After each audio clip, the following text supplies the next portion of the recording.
know. Anyway, hopefully it's actually working now. Listen, when you live in the boondocks, like I do, and you have poopy internet, you take what you can get. So, how's it going, guys? At Massive Beer Reviews, not back with another review, actually here with a little bit of a live hangout. I'm gonna do a couple different things. Have a couple of people kind of join in on this. We'll see who joins in, and go from there. A couple little news tidbits, all that kind of stuff. Basically, it's just a reason for me to keep doing live stuff. I'm tweaking. Let's jump right into it. First things first. Comments. We have Remy, actually from Beer Geek Holland, chiming in saying too late, and by that I assume he means I started about 2 minutes late. So I apologize for the lateness, Remy. Such is life. It is what it is. Anyway, yeah. And it says Kyle Johnson says, hear you loud and clear. Douglas Hesselman says, hi, Matt. Yeah, I mean, hear me loud and clear. As you guys, I mean, I've been tweaking the shit out of my stuff. You can see there's an actual microphone right there. I'm actually redoing one of my hobbies while I'm kind of on the old self-isolation tip, is actually redoing my studio here for live stream stuff. I took my old Zoom H6, like I said, this microphone that's up here. I had that actually mounted. I'm using that as a microphone now. I actually have a real microphone coming, and a couple other things to actually just make live streams a little bit kind of better and stuff like that. So hopefully it works. Hopefully it actually like plays well. Hopefully these live streams kind of work out, and they're not too poopy and not too convoluted and all that kind of stuff. So we'll see what's what. The funniest part about this whole thing is the lag between OBS and YouTube, because it says I have 5 viewers right now, yet I have 5 comments, and I know there's more than 5 people.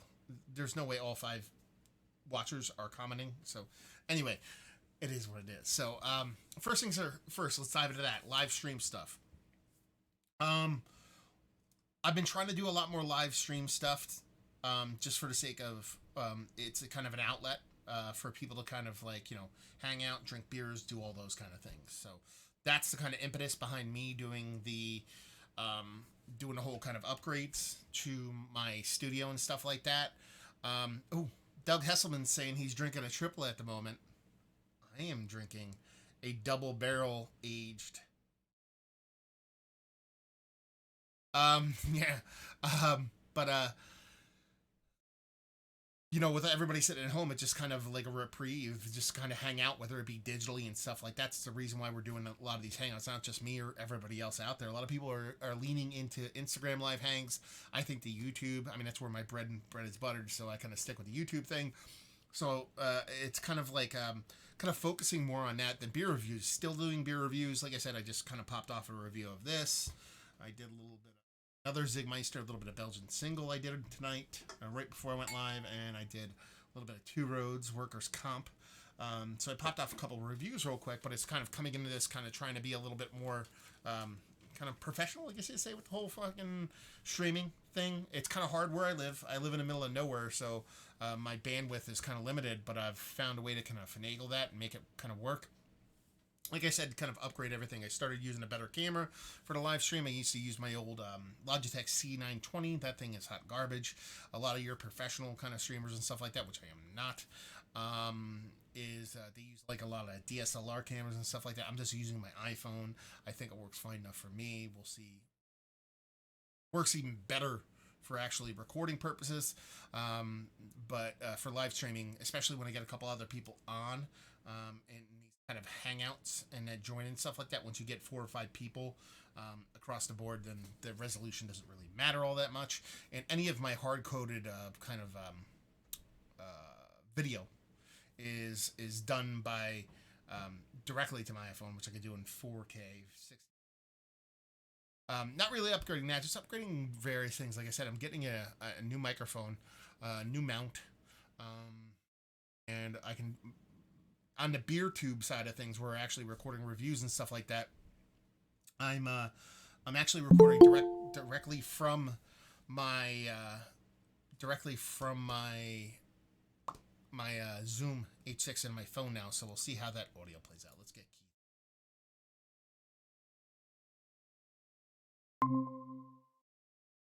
Keith is on a poopy connection, so we're not quite sure how it's going to work. Whether it's going to work, we'll see what's going on. Keith, can you hear me? I can. Can you hear me? I can. Just a word of I guess advice. If it does lag for you, you can always turn off your video and just hang out audio wise. Usually that's way less bandwidth, but it's fine now. It's just that it's a little bit blurry, and I can hear you. There's a subtle delay, nothing too bad. Okay. But in the grand scheme of things, it should work. But anyway, back to what I was telling everybody. Kind of going through studio upgrades and trying to get my shit kind of set up so I can actually do streaming a little bit nicer, a little bit better. Been kind of leaning into that. So that has been pretty fun. So spending money I actually don't have. That's what, stimulus checks are for, I guess. So yeah. So what's going on with you, Keith? Uh, Not much. Good Not talk. a whole lot. Good talk. What have you been up to? Uh, Not a whole lot. Staying at home.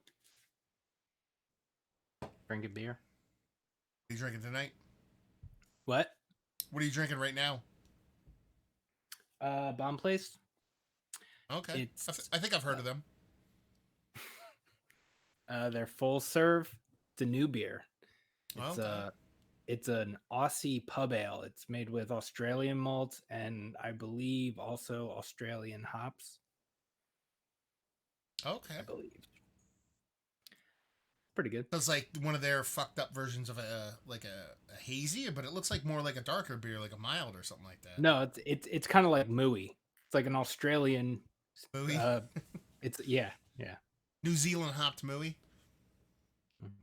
Something like that. Yeah, somewhere around there. Let's get to the comments real quick. I still have to figure out how to get the comments actually on screen while we're doing this. But we have a couple people kind of chiming in. We have, let's see, Hatchy Balachi chimed in and said, howdy, what we drinking? I am drinking right now, actually, because I lied to everybody. I'm drinking Zigmeister's Order, which is Belgian single. And it's just like, it's a Belgian single. Not too shabby.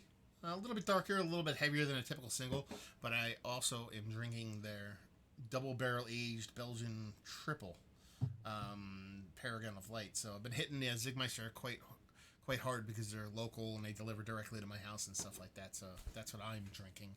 Keith is drinking Bon. We have a couple people chiming in saying Ridgeopoulos just said snapped into Equilibrium MC2. MC squared, so delicious. I love that beer. We have Doug Hesselman's chiming in saying triple at the moment. After this one, I'm bourbon barrel aged stout, and by Van Streek, a Dutch brewery. Van de Streek. I don't know if I've ever had anything from those guys, to be honest with you. Oh, let's see what's what. Um. Kyle Johnson chiming in saying he's drinking a watermelon goza. Or goes. Why do you say goza? Fucking goose. From Evil Twin.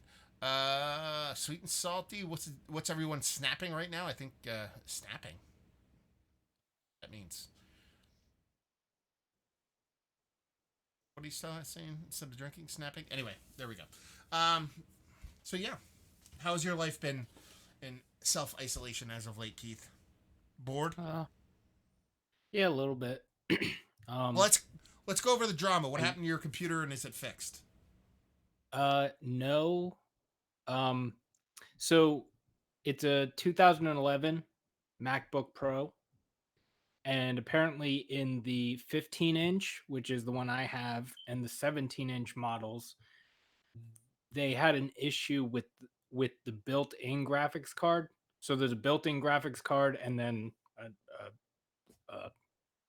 I'm not exactly sure how it's set up, but there's a built-in graphics card, and then there's another graphics card, and the built-in graphics card has the tendency in these models to just stop working. So that is probably what the issue is. Most processors, not all, but most have, like, for example, like an Intel processor. Typically, 99% of the time, they actually have graphics built into the chip. And then you have a Mm, secondary graphics card, like, if you're a gamer or you want high end yeah, graphics. That's probably what they're talking about. Is that one yeah. of those, either the secondary one or the one that's built into it? But the problem is that this one that's built in is probably not supposed to be used, so it probably can't output anything for you. Or is it work, or It's is it just works poopily? it doesn't work at all. I can't do anything. I can't get into the only thing I can get into was the single user mode, which Okay, is where you have to like actually put in like lines of code to get it to like I gotcha. do something. But Well, is it dead then? it's it's not dead. I the only reason I haven't got it to work is because the hard drive that's in it now doesn't have an OS loaded to it. Okay. It's just a blank hard drive. So I can't do all the stuff to get it to disable the graphics card because you can disable the graphics card and then it works. So uh at some point I'm either going to put the hard drive that's in this laptop back in that so I can do it and then I can format that other hard drive in there. I don't know, whatever. Okay. It's a Well, it's if a you need an extra pain, laptop, I pain. have one laying around. You can just have it, man. No, I got this one. It's fine. I use all I use all I use all Apple stuff, so like I needed like I've had a couple people offer me laptops, but they don't have any Apple Macs. So I was Yeah. just like I got this one for like $150. It works. Yeah. It's Well, there fine. you go. Outside of the computer woes, not much else. No. No. It's been kind of weird lately, like cuz usually when I leave the house, I like to do everything in one. I'll leave the house, I'll do everything I have to do and then come back. But like just like the last 5 or 6 days, it's like I I'll go, I'll do a bunch of stuff, and then I'll come back, and then I'll have to leave the house for something else. So I've left the house almost every single day for like the last 5 or 6 days. Yeah, I've actually went to my work today for the first time in 5 weeks. Oh There yeah, was there and was a that f- there was an actual printer, like a physical, not like a printer you use at home, like a industrial printer, yeah. that needed servicing. And I was just like, we have a company that'll come and do it. We pay them to come do those things, but they'll charge us like $250. And I Mm, said, listen, I'm like, just I'll order the part. I'm like, I can do it. I'm like, I'll just order a part and I'll go on the day off when no one's around. You know what I mean? Like, there's nobody there. I'm like, so that's what I did. no. I woke up at 7 o'clock this morning and just drove to Scranton, swapped out a roller, a planting roller, and a fucking printer. Hung out, brought Mika with me, so Mika was running around the fucking warehouse and shit, and did it. Did what it is what it is. I don't mind doing that kind of stuff because there's nobody around and I don't have to worry about it, and I know enough about Right. cross contamination. I won't fuck myself up. But it's also not for nothing. You get a little bit of brownie points with the workplace. And Yeah. that was the Yeah. first time. That other than that, man, we're lucky, dude. You know who's been like the all star for us locally when it comes to this all the shit is Dale's Market, like the Oh yeah. supermarket in Blairstown. Yeah, dude, like crazy good. Like anything, like I could order stuff from like Shoprite and shit. Half the stuff they don't have, I have to wait like a week for Shoprite to be able to get it ready for me. I call Mhm. Dale's and I'm like, yeah, can I have these 15 things? They're like, sure, come by in an hour, and they bring it right to my car and they throw it in. So that place Yeah. is like crushing it for me. Let's see. Kyle wants to jump in here. I hear you, fucking Kyle. Relax, brother.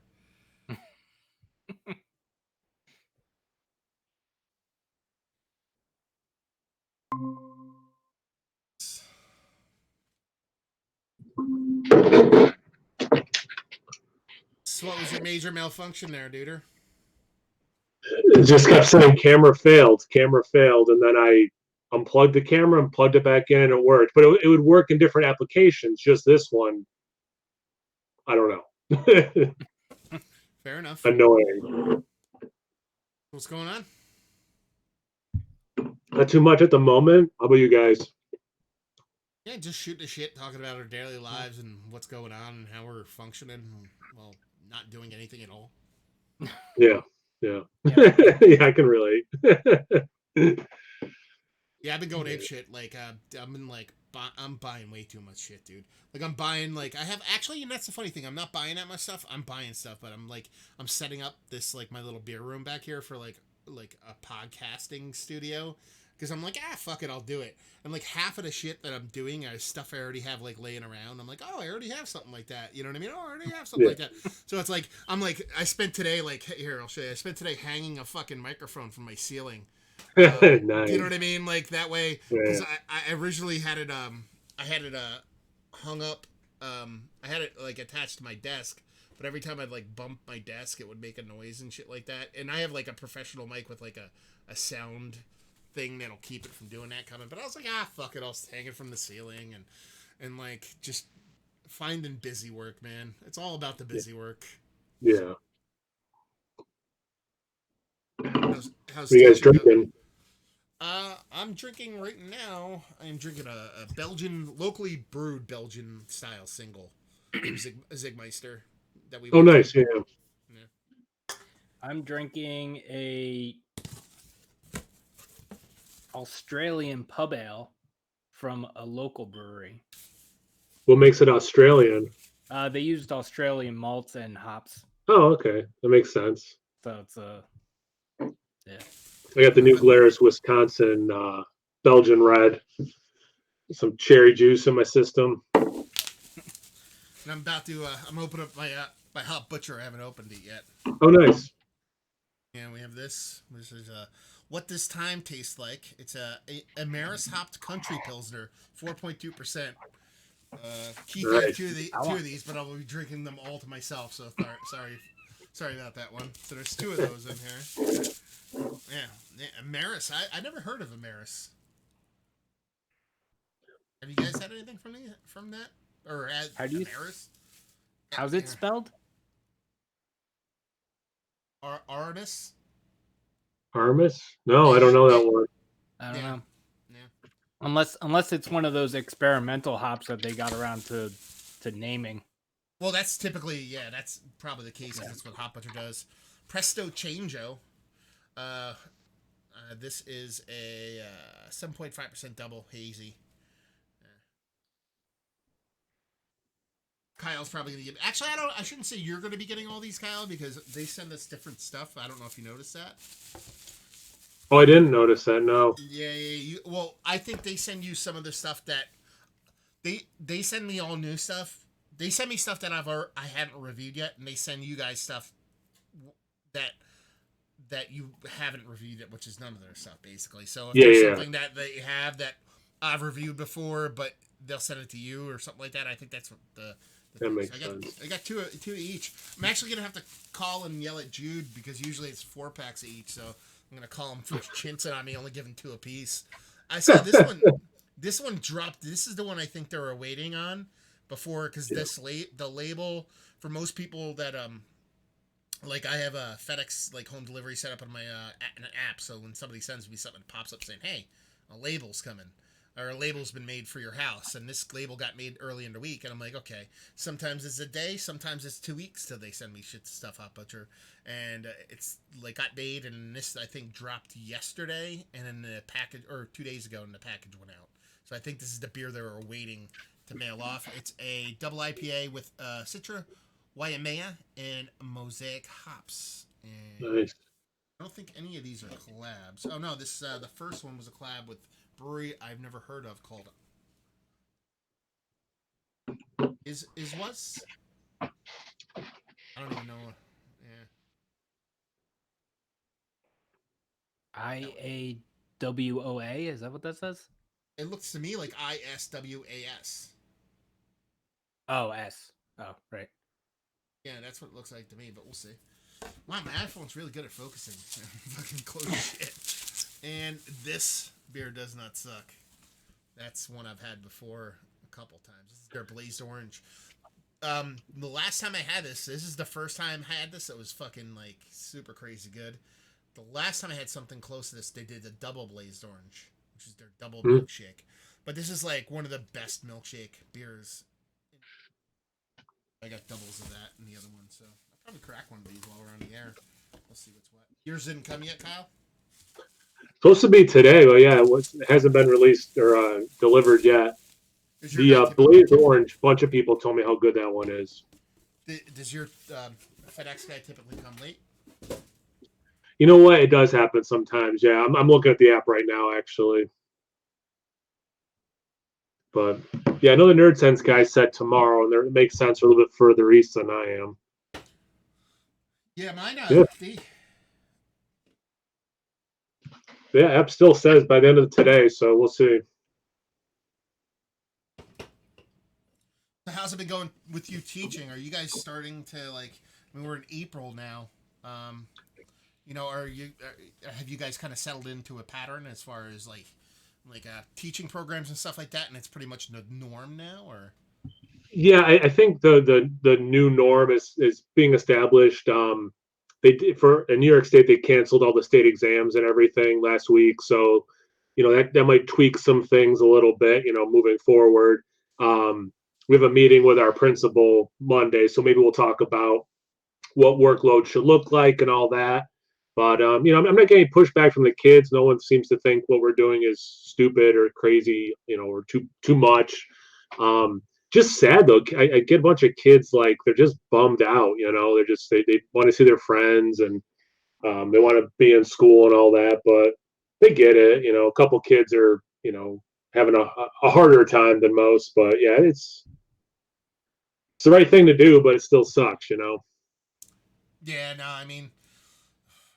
Let's put it this way, like, I don't even know what I would do. I mean, well, that's the thing. Like, when we were in high school, or I was in high school, I mean, we're relatively close in age, but it's like, you know, like, if we didn't have school, we didn't have anything else to do anyway, so I don't think it would be that big of a difference, you know what I mean? Like, like we would just be like, what are we going to do? I'm going to go outside and fish? I'm like, what, or play Nintendo? Like, what am I going to do? Yeah. Nowadays, it's like kids are almost like, conditioned to like, okay, you do this during school, then you do this after school, then you have to do these things, and if you don't go do these things, then you're gonna be a loser or whatever, you know what I mean? So it's like they're forced to like I'm curious to see what happens and how this affects the popular kids. You know what I mean? I never think of that. No, you know what I mean? Because the loners, the nerds, the fucking AV club kids, man, they're rolling in fucking, they're Fortnite and shit up, and they're fucking on Twitch anyway. But it's like, you know what I mean? The popular kids, where they're pretty much their moral worth comes from how cool they are with their friends. Like what? Like, you know what I mean? Like, what are they doing? Yeah, that's funny. Yeah, no, I there's a lot of truth to that. I know you can't say much just in case, but yeah, that's about what I'm going to say about that specific topic. No, when you can't socialize in a traditional way, the social norms are different. Yeah, no, for sure. Are you doing virtual classrooms, or are you? Because I know people are doing a couple different things right now. Yeah, it's my school of thought is I don't want to do live classes for a few reasons. So what I do is record a video of me going over my notes, and then you can read the chapter on that stuff. You can watch my 15-minute video. I put a 5-question quiz because I have to prove that they learn. Like it's they got rid of grades right now. It's just demonstrated learning or did not demonstrate learning. So I just told him, I said, listen, you do this 5-question quiz. Looks like you learned something. I can say, you demonstrated it. So they get that. So, and then that's my regular level. And then my AP kids were reviewing for their exam. And then I teach economics. And so that's just once a week. I throw them an article. I say, read this. Here's a couple questions to kind of get you thinking. I try to keep it fun and light, like I sent them one about Kraft macaroni and cheese, like, okay, why did they shift their production to more Kraft macaroni and cheese? Just something, it relates to the thing that we're all dealing with, but it's like, it's about macaroni and cheese, you know. So Right. yeah, again, no one seems to be pushing back. The kids are, you know, the engagement's good. I'm getting a lot back, and you know, it's tough to hold people accountable. I mean, like Matt was saying, you know, if I was a high schooler, you know, it's hard to be motivated in class sometimes when the teacher and your colleagues are sitting right there. When you're alone at your house and you got the internet, video games, Right. whatever, it's like, oh yeah, I'm going to do my social studies right now. So I get it, but yeah, no, they're doing their thing. They're doing good. I'm not mad about any of it. So yeah, it's wild. It's so different. Hmm. I just Is wanted to that say was real that quick. a Actually, go ahead, Keith. No, go ahead. is that a low visibility from Magnify that you just opened? Yeah. Yeah. Good eye. That Have you had this lately? I had the first canning of that. I bought 1 4-pack of it, and it was amazing. It's it And and it was it's never been the same. it's back. It's back close to Is that, it? dude. Because I every now and then, because I had one of the first ones. It might have been the first one, but close to when they first came out. And I was like, this is really good because it's a 4.8% hazy. You know what I mean? Like it's full on hazy. You know what I mean? Yeah. Like it's dark in my room, so it looks more like that than when I put it close to the camera. But every now and then I'll get a 4-pack because I can get it locally, and it's like $11, and I'm like, yeah. And yeah, this is close. This is close to what I remember it being like. I haven't had it in a while. Okay, let's go to comments real quick. Let's see. I still got to figure out how to get the comment on the screen. I apologize about that, guys. I know you guys enjoy that shit. Anyway, let's see. Hello at Massive Beers and everyone in the chat. That's from Jason Patton. So there you go. Ridgopoulos says, "Hey, question: are you more of a IPA style or a stout porter style brew?" I assume he's just talking about what we enjoy both. I am an equal opportunity employer, man. I'm not gonna. Actually, you know what? I shouldn't lie. I like both them just as much. I probably drink more IPAs just because they're lower in ABV, just math. You know what I mean? So, but it's not like I enjoy them more. So I probably drink more of them. But it's not a matter of like I like the other one. Like if I could drink 15 barley wines in a sitting, I would do so, but I would die. So that's kind of my reasoning about it. What about you guys?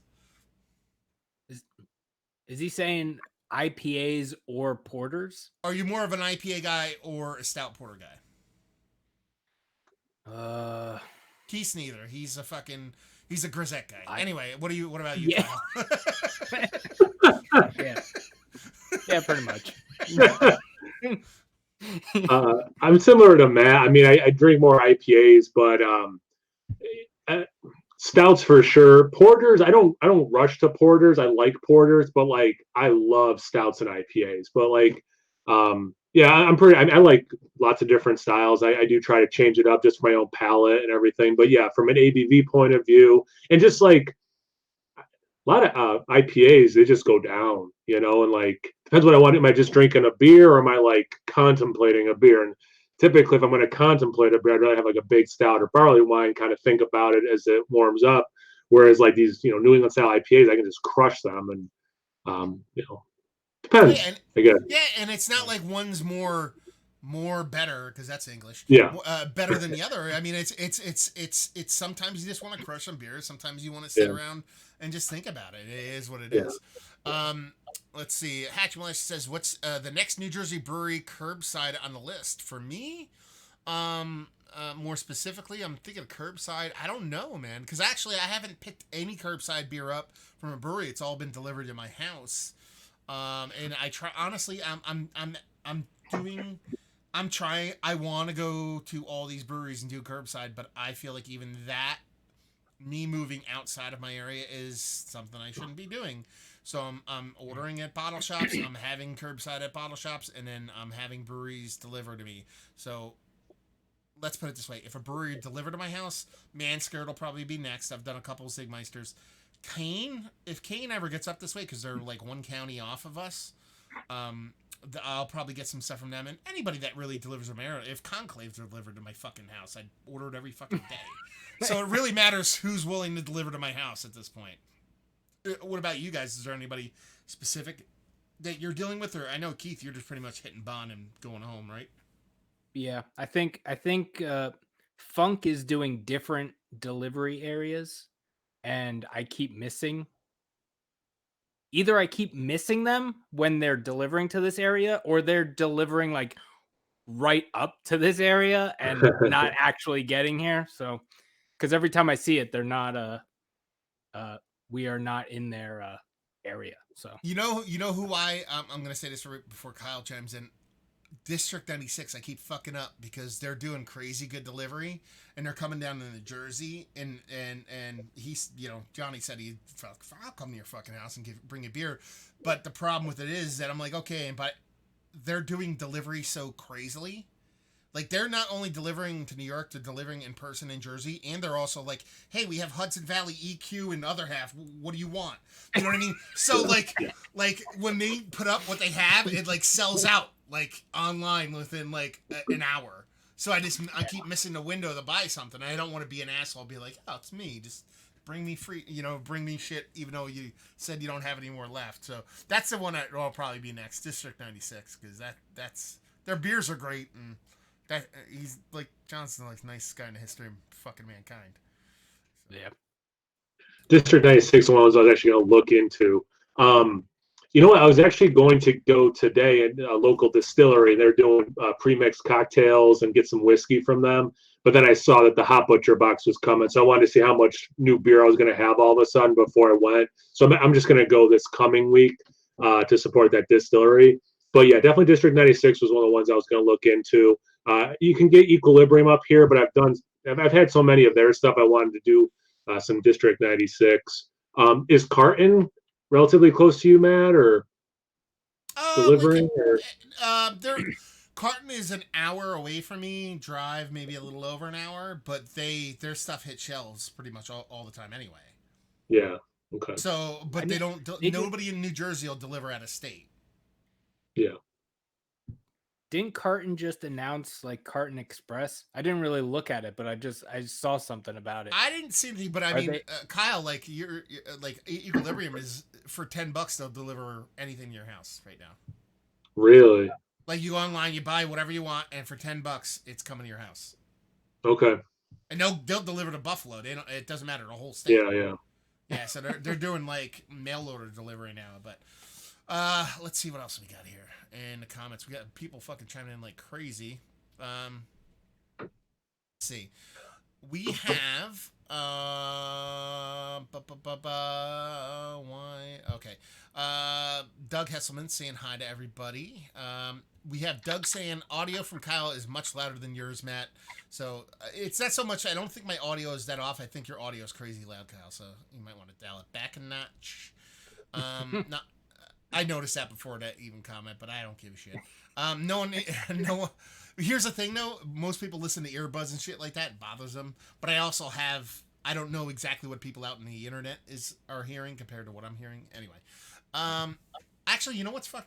I can actually turn you guys. Well, if I turn Kyle down, I'll turn Keith down. So. I think I'm talking loud. I'm using my teacher voice, and I'm projecting louder than I need to. No, you're actually loud to the point where it sounds like you're clipping a little bit. Oh, okay. Yeah, like the volume, like it's like loud at the high end. It's not like a rounded curve. You know what I mean? Might be the. It's not bad. Just be it might just be the mic. What mic are you using? Just the one that's on my camera. Yeah, it might just be the microphone. Don't worry about it. Here, I can turn it down on my end. Just Keith will be a little bit lower. Keith doesn't talk anyway, so nobody cares. I can turn myself up on my microphone. There, turn yourself up, Keith. And then I just turned Kyle down. Okay. All right. Kyle. Is that okay? I'm talking. Yeah, way better now. Okay. Yeah. Well, he's the same volume to me, so it doesn't. Yeah. Yeah. No. Okay. Well, you didn't turn him down for me. There you go. We did that all for you, Doug. All for you. Anyway, so Ross Stewart chimes in, and he actually said this brewery, which is I Is Was. Okay, so it's was this brewery. Was. And he Oh, said, that's what that that's line is. That line is the I, Yeah. and I think it's All I right, is I was, get it. and he chimes in saying, where not no one even in Chicago has heard of I is was. So yeah, there you go. Small brewery time. We have Jason Patton chiming in. I'm drinking a beer called "Gotta Get Up to Get Down" by Wiseacre Brewing. Okay, Wiseacre, they're out of Chicagoland area, right? I believe. Coolio reference, right? And and it's amazing. Notes of coffee. Isn't that their tiny little like 5% ABV coffee? I believe I reviewed it. I think it's one of my favorite like low ABV like malt forward kind of beers. I dig that beer. But Kyle Johnson actually asked a good question. Where's everybody watching from? Ross Stewart, Chicago. He says he's got a blaze in a fridge. We have Jason Patton from Tennessee. Kyle Johnson from Brooklyn. Kyle, I just saw your email right before I went live, so I didn't respond to it. Kyle actually sent me an email saying, big New York City haze sour bomb coming your way. So I got some beer mail from Kyle in the chat here coming away. Thank you very much, brother. I'll write back later. Josh Abrams chime in saying, cheers, gentlemen. Nerd sense. I'm working on the comment stuff. Let's combine forces. I don't think, and this has got to be Sean. No way, it's Mike. So Sean, I don't think it's a big deal. I just don't think we know OBS. So I've been watching OBS tutorials, and I'll figure it out soon enough.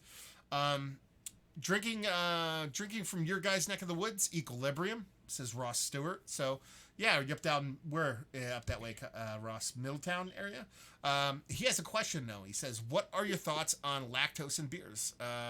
Disclosure and industry trends." So he wants to know about lactose. He wants to know about disclosure, which I assume he means disclosure about what's in beers. I assume because it's a 3-part question and industry trends. I mean, I think everybody should write what's in a beer. I'm within reason. Perfect example, like Carton Brewing put out a beer. I forget what it was called, but it was called something. Basically, it was called a dessert name, and it says it was like, I don't know, marzipan or whatever the fuck it was, and someone drank it and had a nut allergy and they freaked out. But it was called like the dessert, which was made out of nuts. So they're just like, dude, it's the name of the thing is the thing that's made out of nuts. We don't know what's going on. But in the grand scheme of things, if there is something in there, I think you should say it. Now, speaking of Hop Butcher, I've had a couple people, not a lot, but I've had a couple of people tell me a good portion of their beers contain lactose even when they don't. Do I know that to be true? I don't. That's rumor. I could ask. I don't want to because I don't want to know. But I could ask and they would tell me. But I don't think that's the case. I think that's more speculation. But brass taxes, I think, as far as like, I think you should, disclosure-wise, you should put everything that, within reason. You're not going to put, okay, we put this recipe on there. Be like, okay, these are the ingredients. This is what's going on there. That would be nice. I'm not looking for nutritional value. I'm not looking for any of that stuff. Or at least allergy warnings. Can we? I wouldn't go that far because honestly, there's people allergic to air. Literally, there's people allergic to sunlight. No, I just mean like, you know what I mean? No, like, I just mean like, no, I just mean like, includes nuts, includes lactose. Yeah, but at what point? But then you open yourself up to a lawsuit because you'll be like, well, you call out nuts, but you didn't call out that it contains alcohol and I'm allergic to alcohol. And be like, well, what do you mean, motherfucker? You're like, well, maybe it's a non-alcoholic. You know what I mean? I think. Let's put it this way. If you're chugging beers, then I think you should do a little bit of due diligence on your own, but I think it's okay to put the ingredients on there. Not necessarily call out, oh, it contains nuts, but be like, hey, this beer is brewed. Like, who did that well? I reviewed a beer. Over the past, let's put it this way. Over the past 2 weeks, I've been reviewing a lot of brewery called Swamp Head Brewing from Florida. And all their beers actually just call out really quickly what's in the beer. So it'll be like brewed with water, malt, hops, yeast. And then it'll be like, okay, coffee, cocoa nibs, bang. Right. You know what I mean? Like, just not like, if you're allergic to these things, then read the fucking ingredients and you figure it out. Not like, contains mango, better be careful. You know what I mean? None of that shit.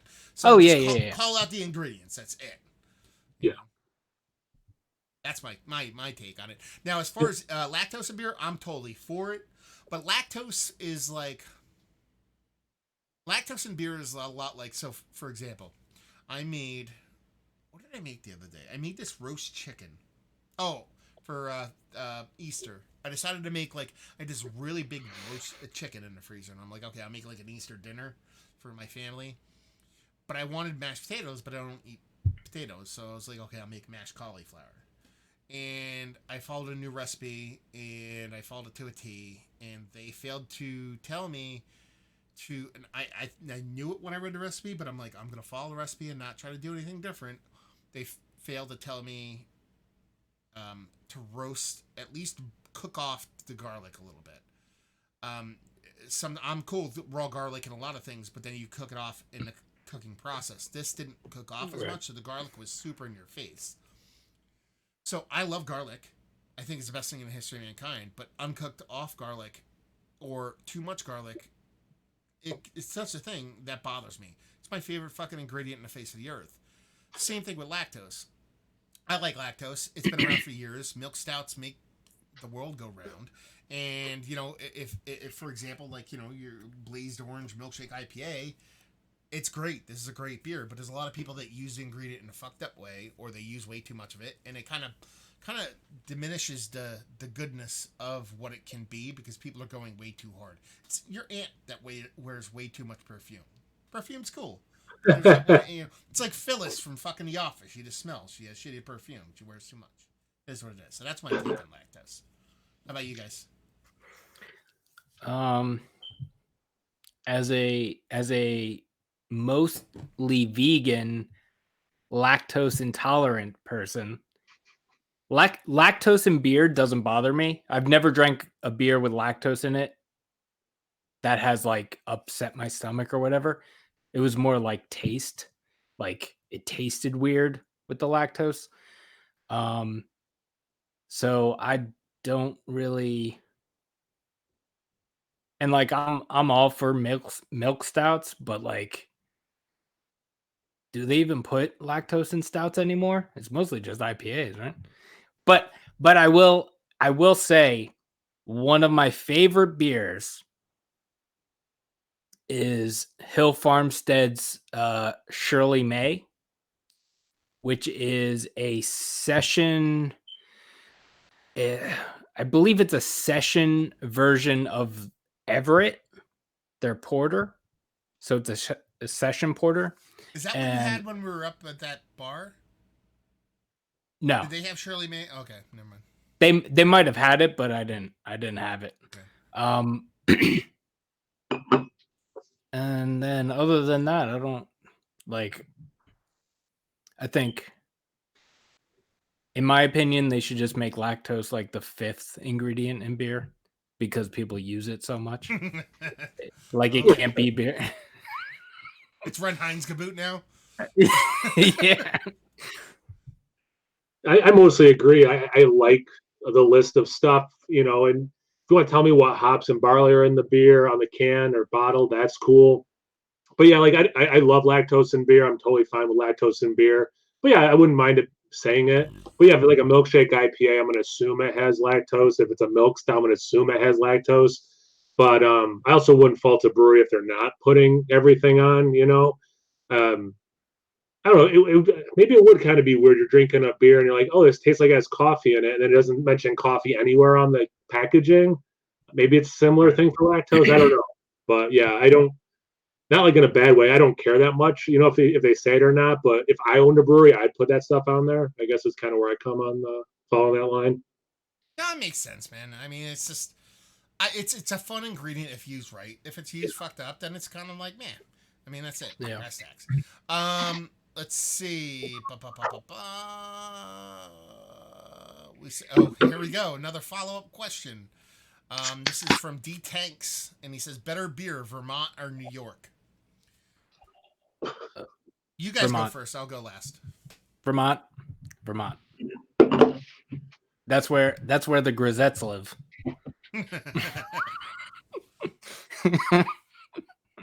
I drink way more beer from New York, so I'll go with New York.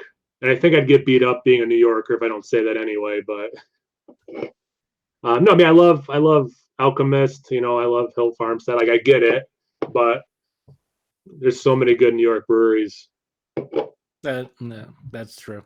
and there's so many good Vermont breweries. Yeah, yeah, yeah. I think the answer to the question is Vermont for now. Yeah. Give it a month or give it a year or two, I and it's going to change. Because honestly, I just want to. I just want to. Your lag. I'm sorry. It's not my fault. I think the best beer, if you took both states together, I think my favorite beer would come from Vermont, but I think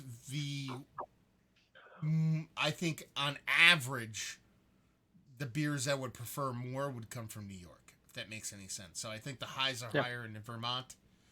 You know what I mean? Whereas the grand scheme of variety is a bit wider and better in New York State. And we have to make sure we say New York State, not New York City. That's my take. But can I just say that I'm only saying Vermont? I'm only saying Vermont because I just want to drink Hill Farmstead Lager. Like that. Fucking, That's all I would drink. We all like that's that is, dude. It's like saying I want to breathe air. Shut up. Let's see, what do we have going on here? Someone actually asked where you're from in New York, Kyle. The capital region of New York, the Albany area. Okay. A couple other people chiming in with where they're drinking from, just because I skipped over them. We have Douglas from the Netherlands. We have, like I said, Jason from Tennessee. Let's see. Josh Abraham say drinking a PB and J sour from Drecker tastes like a PB and J sandwich. Jason Patton says massive beer reviews. Irish red ales are goo. I assume he meant good, and they are when done right. Yes. Tom chiming in saying, "What's up, guys? Ron's beer reviews and tools. That's quite the combination. He's like Tim the Tool Man. Just got on. Hi, guys. Cheers. You actually said capital region, Kyle. So Kyle Johnson says Hudson River. That could be anywhere. You know, you could be Yonkers or up fucking way north.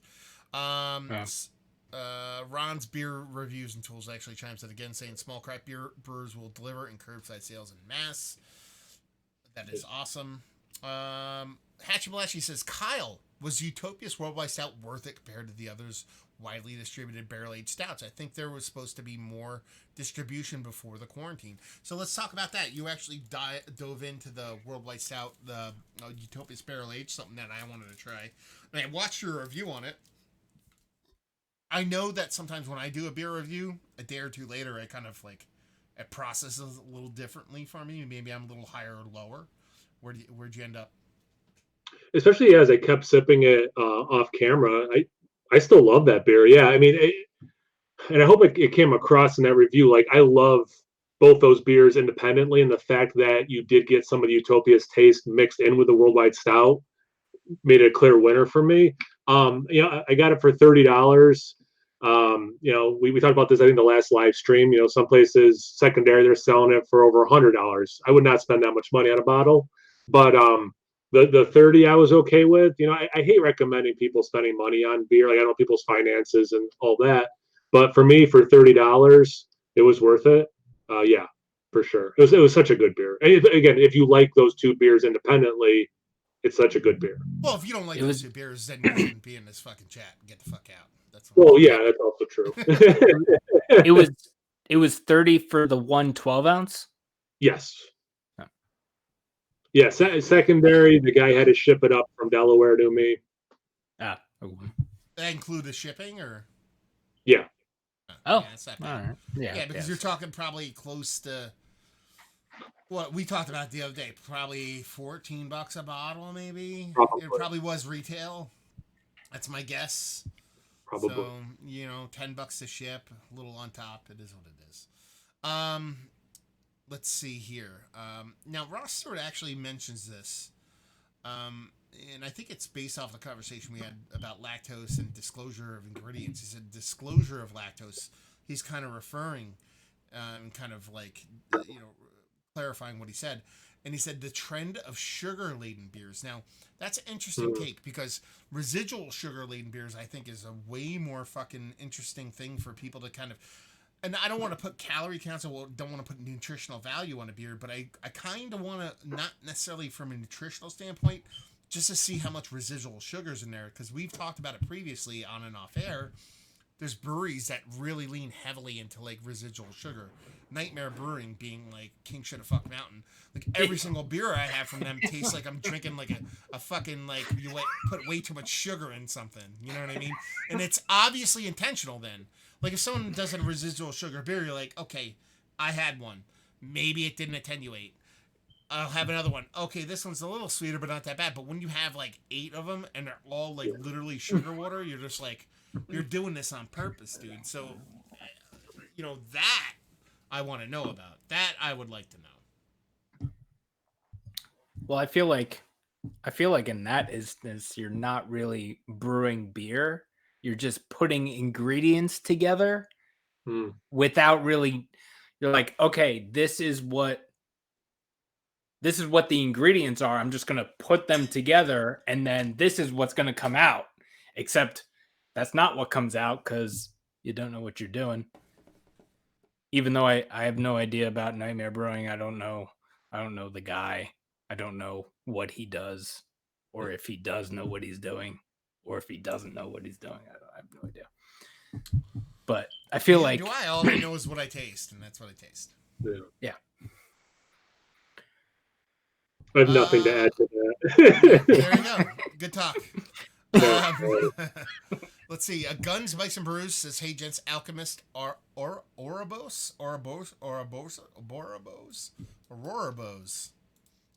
I assume that's an Alchemist beers. I've had. You know what? I never had that. Someone was supposed to send me one of those. I know what that is. That's the silver can. It's an all silver black label can. It's one of the newer ones that probably got released about 6 months ago. And someone was supposed to send me one. They didn't. So whoever you're watching right now, go fuck your mother. Anyway, let's see what else. I kind of wanted to get to the end of the comments because I want to talk about other things, but I feel like if I stop, then it's crazy. Hop 100% uses lactose for their any double any IPA. Okay. Cody Catton says, to answer your D-Tanks, personally, I say Vermont has overall better beer. John R. Cheers, everyone. I've been enjoying all the live streams lately. Any thoughts on any new beer trends in 2020? Yeah, brewery staying open. Let's see. Do you guys think a pandemic will speed up the next craft beer bubble? I think both of those questions are kind of joined. I actually think the opposite. I don't think it will speed up the next craft beer bubble. I think it will help reinforce the bubble from bursting because the bubble is never going to burst in the first place. What's going to end up happening is a lot of breweries are going to close. That was going to happen pandemic or otherwise. And then you're going to have a lot of breweries kind of gain stronghold in their community and be a lot of local breweries and be what I've always explained as like a 3-tier system or a 3-tier brewery system as opposed to a 2-tier. So there's macro, micro. I thought there was going to be a macro, middle, and micro. And I think that's what you're going to end up having from this. And I think the breweries that are going to live through this are going to be much stronger because that secondary ancillary competition isn't going to exist, and they're going to sharpen their shit because steel sharpens steel. When shit's fucking bad, you're going to get a little bit sharper. So I don't think anything's going to burst. I think beer is going to be... I mean, listen... What does everybody give a shit about? Like, I mean, really boils down to it.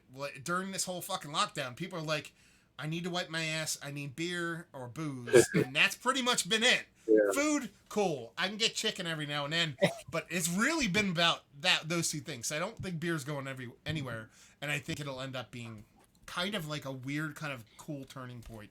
The really interesting thing, which I want to talk to a couple of breweries about, which we'll talk about shortly, what we're going to do is how the 3-tier system is going to change. If it's going to change, if they'll allow the 3-tier system to change the way it is. What do you guys think? Do you want to go first, Kyle? Well, yeah, and it'll be quick. We've had this conversation. I mostly agree with Matt. I think the local brew pub thing will be fine. Neighborhoods, they're supporting them right now. They'll continue to support them. Your middle tier, they get distribution in your whole state or your state and two states over or whatever. And then your big guys, your Dogfish Heads, partnering up with Sam Adams, like that kind of stuff will continue. And the people who've had shelf space for a decade at this point will continue. I think places that were probably not going to do very well. This is maybe speeding it up a little bit, but I don't know. The people I talk to, people are buying, people at breweries, people are still buying their stuff. So, I mean, I don't know if they're making as much money or not, but every time I talk to a brewery, they're making money. Yeah. Make sure that highlights prominently displayed. I didn't read the whole article, but I saw something today about how CO2 shortages. I saw that for breweries and otherwise, because it's an off product of ethanol and gas demand is going down, so production is going down, so that is a thing. But as far as like any real world experience, I have not had any sort of I've only been buying beer from Bomb Place pretty much. I'm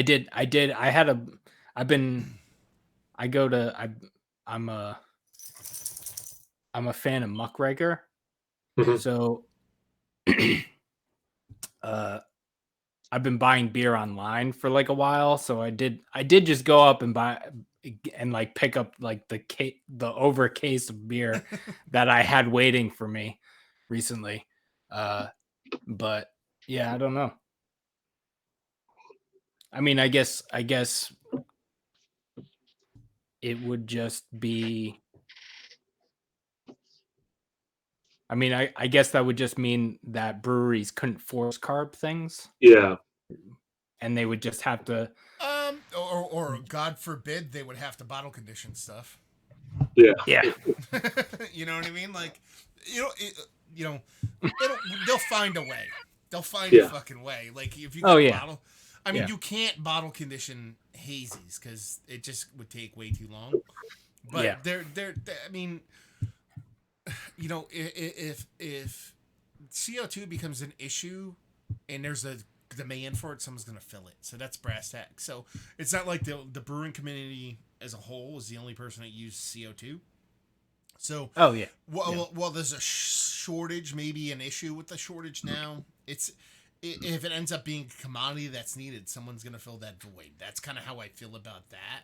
You know what I mean? So while it may be a hiccup, it's not a long-term issue. Yeah. Let's see what else do we have going on here. Ralph, old beer mill king should have fucked Mountain Ralph. He works at Barrel Monks Brewing in Florida now. He says interesting enough to comment on good breweries, quote unquote good breweries. It's crazy how much your view will change on which breweries are good or bad once you work with beer and see the people's process. Man, that's Ralph being a little salty because he works at a brewery right now. And I said I heard amazing things about John Kimmich from brewers I work with and still love The Alchemist. I mean, honestly, sitting down and doing a podcast with Kimmich, I always say Kimmich, and I say Kimmich to his friend. He said, "Oh, that's not my name. My name's Kimmich," because I'm an asshole. And was one of the best fucking beer experiences of my life. Just sitting around chugging beers, and the dude was genuinely like intrigued and wanted to talk about beer, and I can get why people don't like him. The same way I get people don't like me.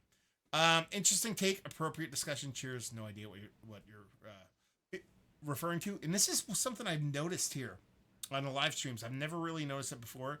Is that Tiger Fan 82 sent a message, but then he redacted it. I didn't know you could actually redact a message that you already posted. Jason Patton says, Massive Beer Reviews, do you and the guys on the panel make your own homebrew? I do not. I have in the past. One of my good buddies, Joe, who works at River Horse Brewing, these guys have met him. He came down for Beertuberpalooza. You know, it was kind of every now and then, every couple of weekends, I'd go up to hang out in Joe's porch and sit there and do homebrew and actually go back and watch some beer reviews. You'll see me and Joe sitting on his back porch between brewing, because brewing takes a long time, but it's a lot of downtime. We do beer reviews and stuff like that. I've never owned my own homebrew system. I've been lucky enough to actually help on a professional brewer once or twice. You know what I mean? And by help, I mean carry a bag from corner to corner, not really doing much of anything else. But no, I do not make beer. As I like to put it, sometimes, you know, some people like to build the race car, some people like to drive it. I like to drive it. What about you guys? I've done exactly 2 homebrews myself, but they were both extract kits years ago. So you had. And then What about you, Kyle? no, and then 1 year on National Brew Day or whatever it is, me and a friend of mine, we did 1 full grain and 1 extract batch of the same beer, and we made a day of it.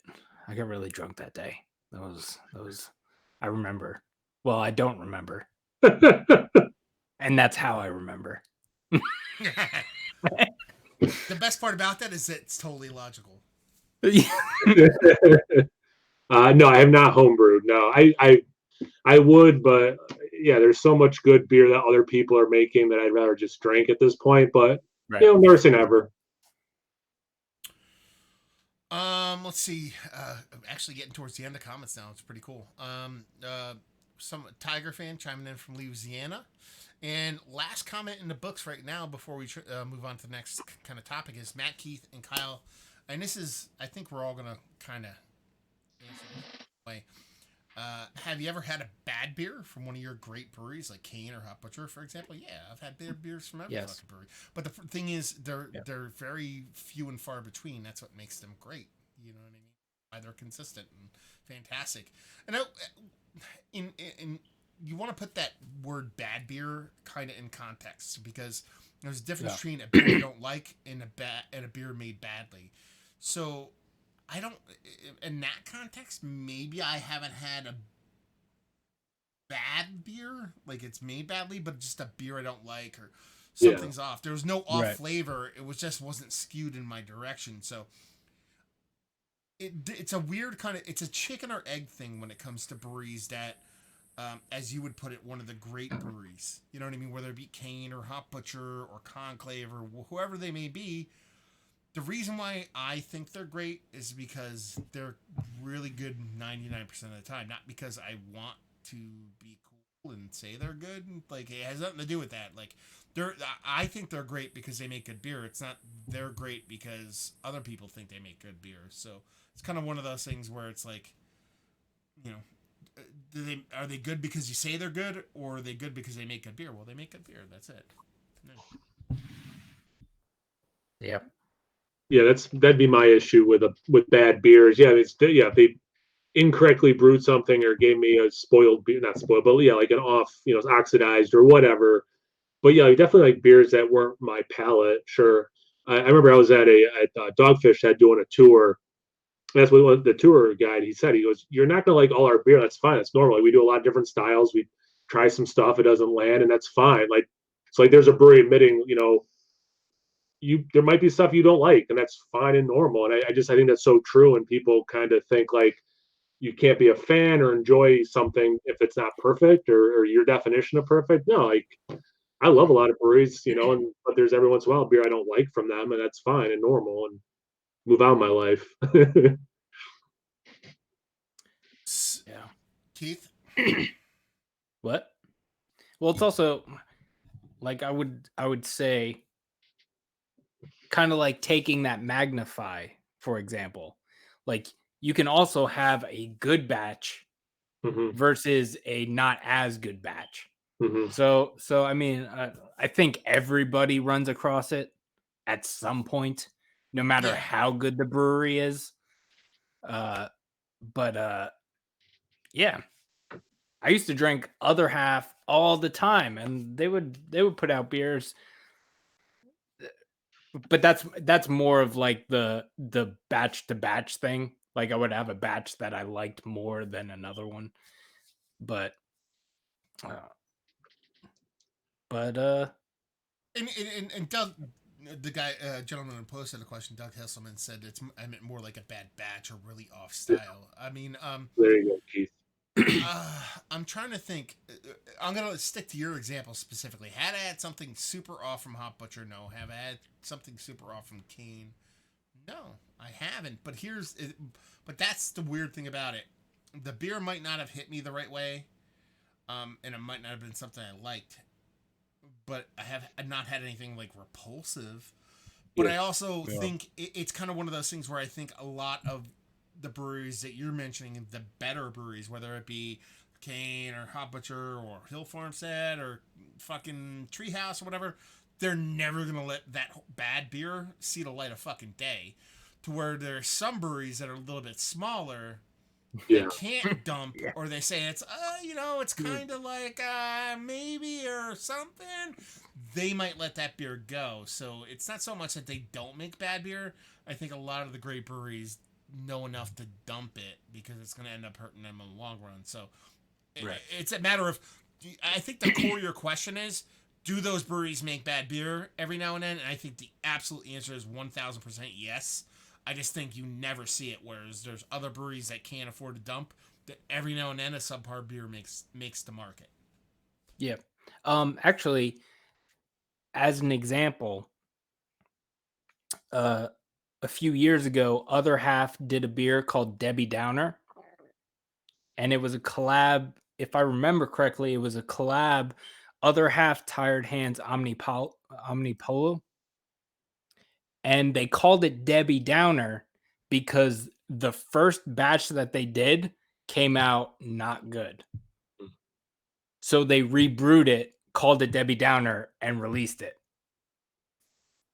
But that's that's par for the course for like a lot of breweries. I know a lot of breweries that like dumb stuff. But then there's breweries like, when I've told this story previously, when I used to do the radio show at the actual fucking FM radio station, like George, when he used to do the radio show with us, we used to bring 9 times out of 10 what we would do with the radio show is it would be a brewery centric radio show. Like we would have breweries send us beer, we go on and drink their beers throughout the radio show. Every now and then we do like a theme show that actually didn't do a brewer interview, and we'd have people we all bring in a beer or two and share it on the air and kind of talk about it.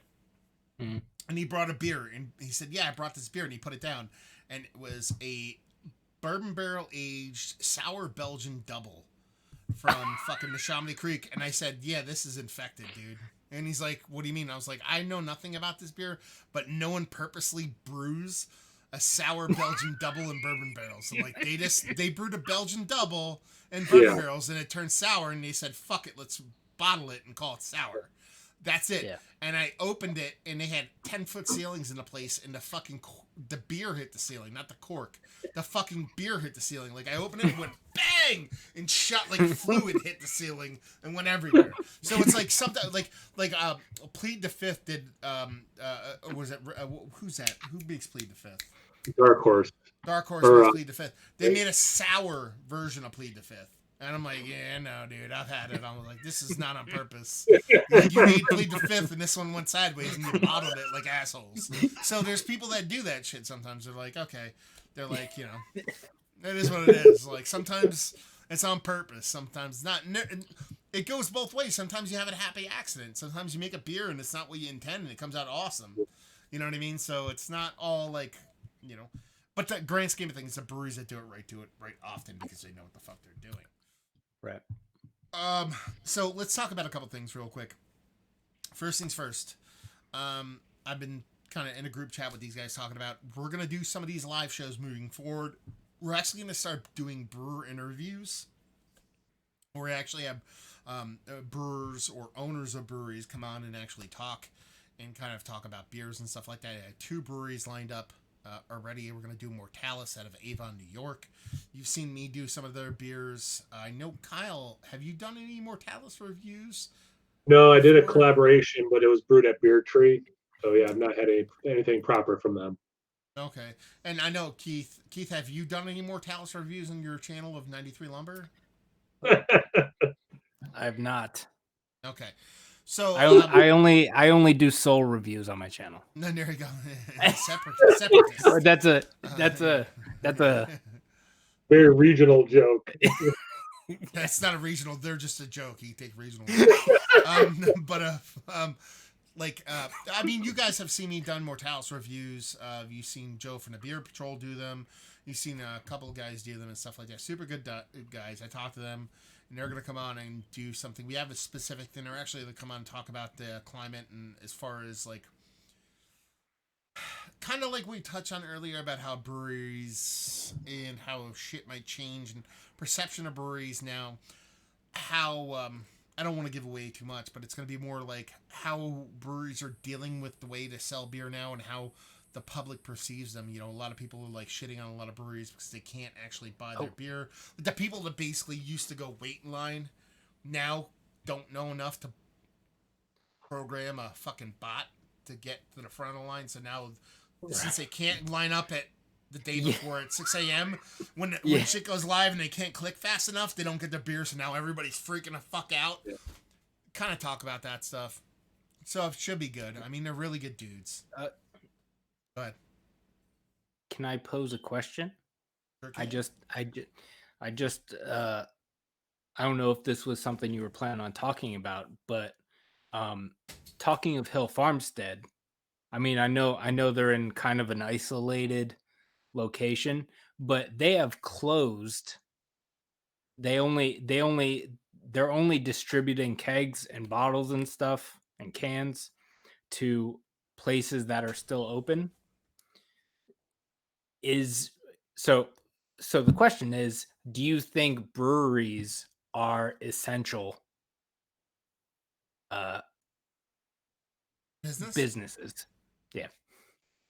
I talked about this previously in one of the chats. I forget which one it was. But you might have. I haven't been around. No, I don't think you were on it. But no. I think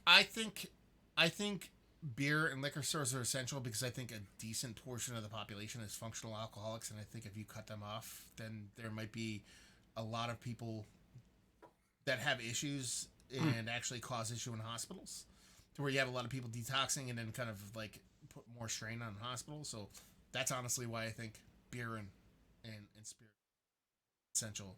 There's a cleanser portion of the show. You can make hand sanitizer and you can make cleaners and stuff like that. Right.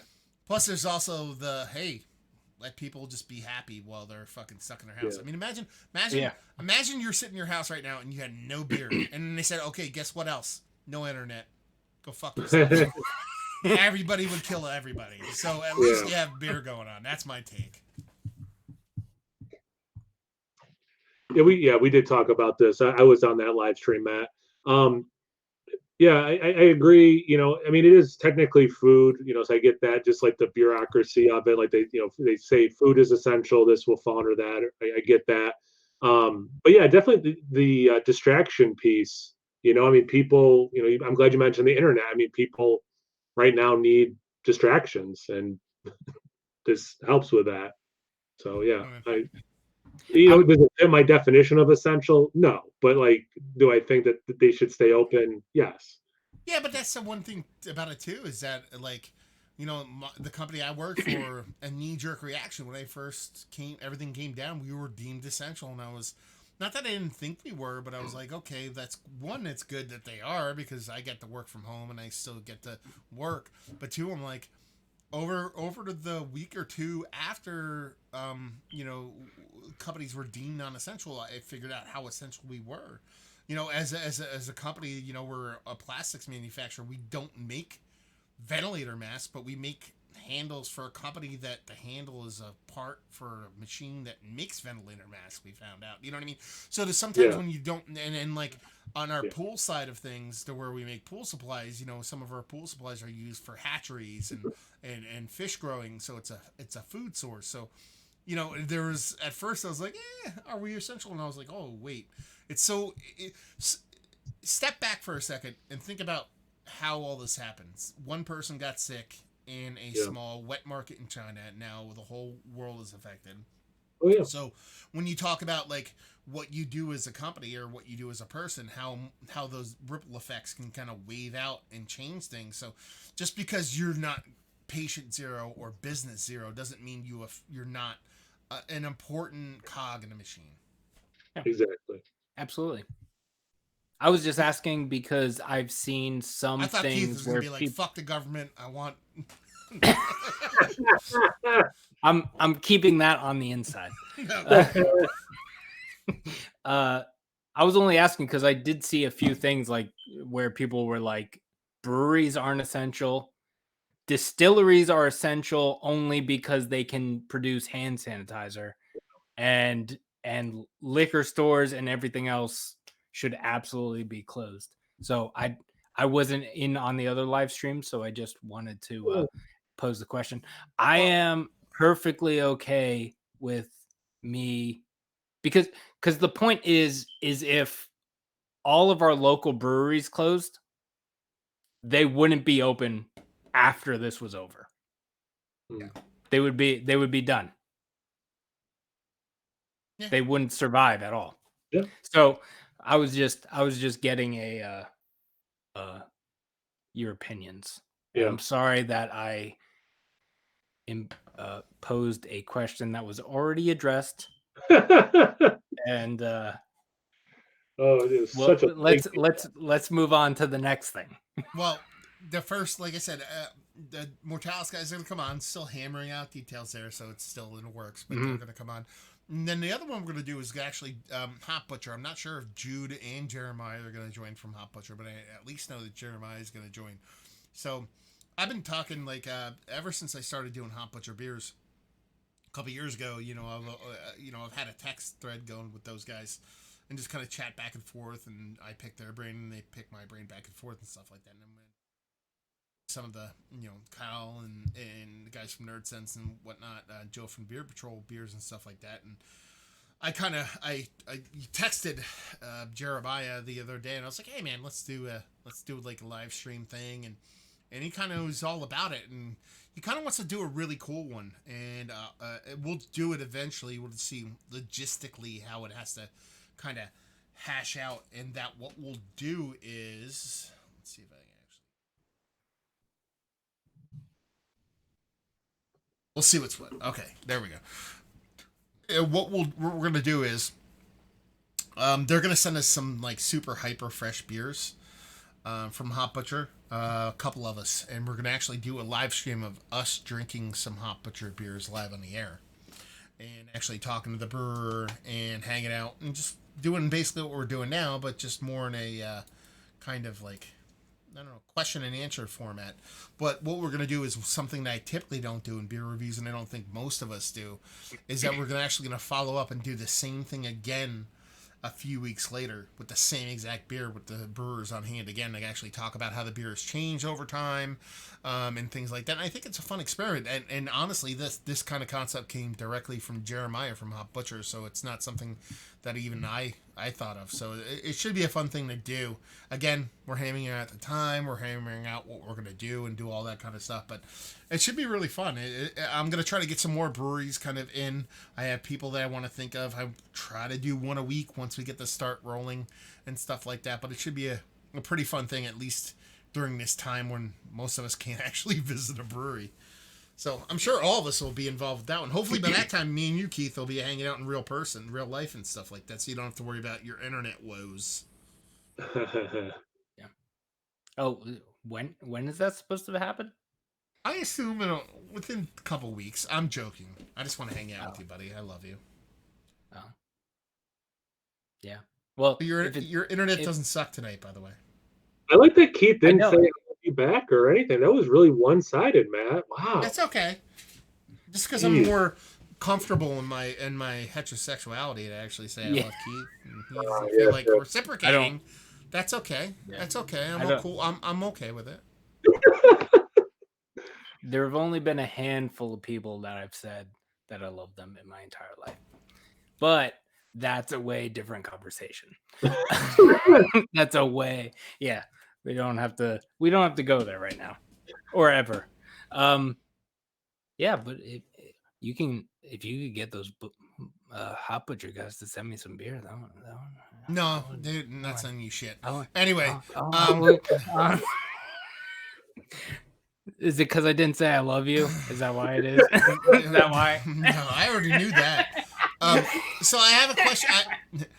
I have a question I want to get to real quick, but I have to read through other comments because I don't want to ignore anybody else. Then we'll move on to the next one. So you're talking about Mortalis coming up, Hot Butcher coming up. There'll be other people. Question-wise, Doug asks, or he says, thanks for the well-motivated answers. When we were previously talking about breweries and stuff like that. Christopher Walters says, Kyle, I have a package headed your way this week. You already seen a pick or two. What's in the box? So twofold.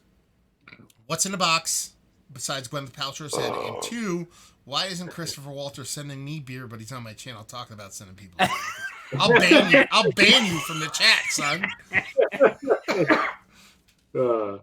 Yeah, no, Chris rocks. Yeah, he actually a guy who doesn't even do beer reviews anymore. Matt at Glass Can Bottle Beer Reviews introduced Chris and I years ago, and then he stopped doing his channel. But yeah, the three of us still have a group text and stuff. Yeah, Chris is a good guy. He's the one who sent me the Bourbon County early last year, which was cool. The ones you got before. Yeah. Let's see. We have, and he follows up. We have a lot of stores limiting quantity and liquor you can buy. Also, I can't buy beer from a regular store in PA because I live in Ohio, but I can buy from a brewery. So it looks like he's on the cusp and stuff like that. Yeah, it's weird. PA is weird. I mean, I've been buying bulk of my stuff in Jersey. It's been relatively easy. I think it's very similar for Kyle up there, but I mean, even with Keith, you have deliveries. I don't understand why Funk can't deliver to your house. You're like an 8-minute drive away from the fucking Funk, but no, I always miss their. I'm assuming they deliver here, but they do like. Yeah, but what they should be delivering to your house every day. Like Zigmeister basically says, for me, they have like a 10 and 20 mile radius they deliver to every day, and then it's outside of that radius they deliver to on specific days. It's kind of like that, except the range is different every time they deliver. And the two times that I've seen them post something, I was not in that range, and I don't really follow them closely enough to I probably missed it. But I just go to Bomb Place. And here's the question. They've got a I always feel bad because I show up with 7 growlers every single time, and then like 2 or 3 people will show up behind me and they just want to get like 1 growler fill, or they're just grabbing 2 cans of whatever. I'm here for like I'm always there for like 15 minutes. So for everybody out there who doesn't know what Keith's talking about, you know when you go to get your coffee at the convenience store and that person in front of you gets 19 lottery tickets? That's Keith. That's Keith right now. Yeah. We all know that guy.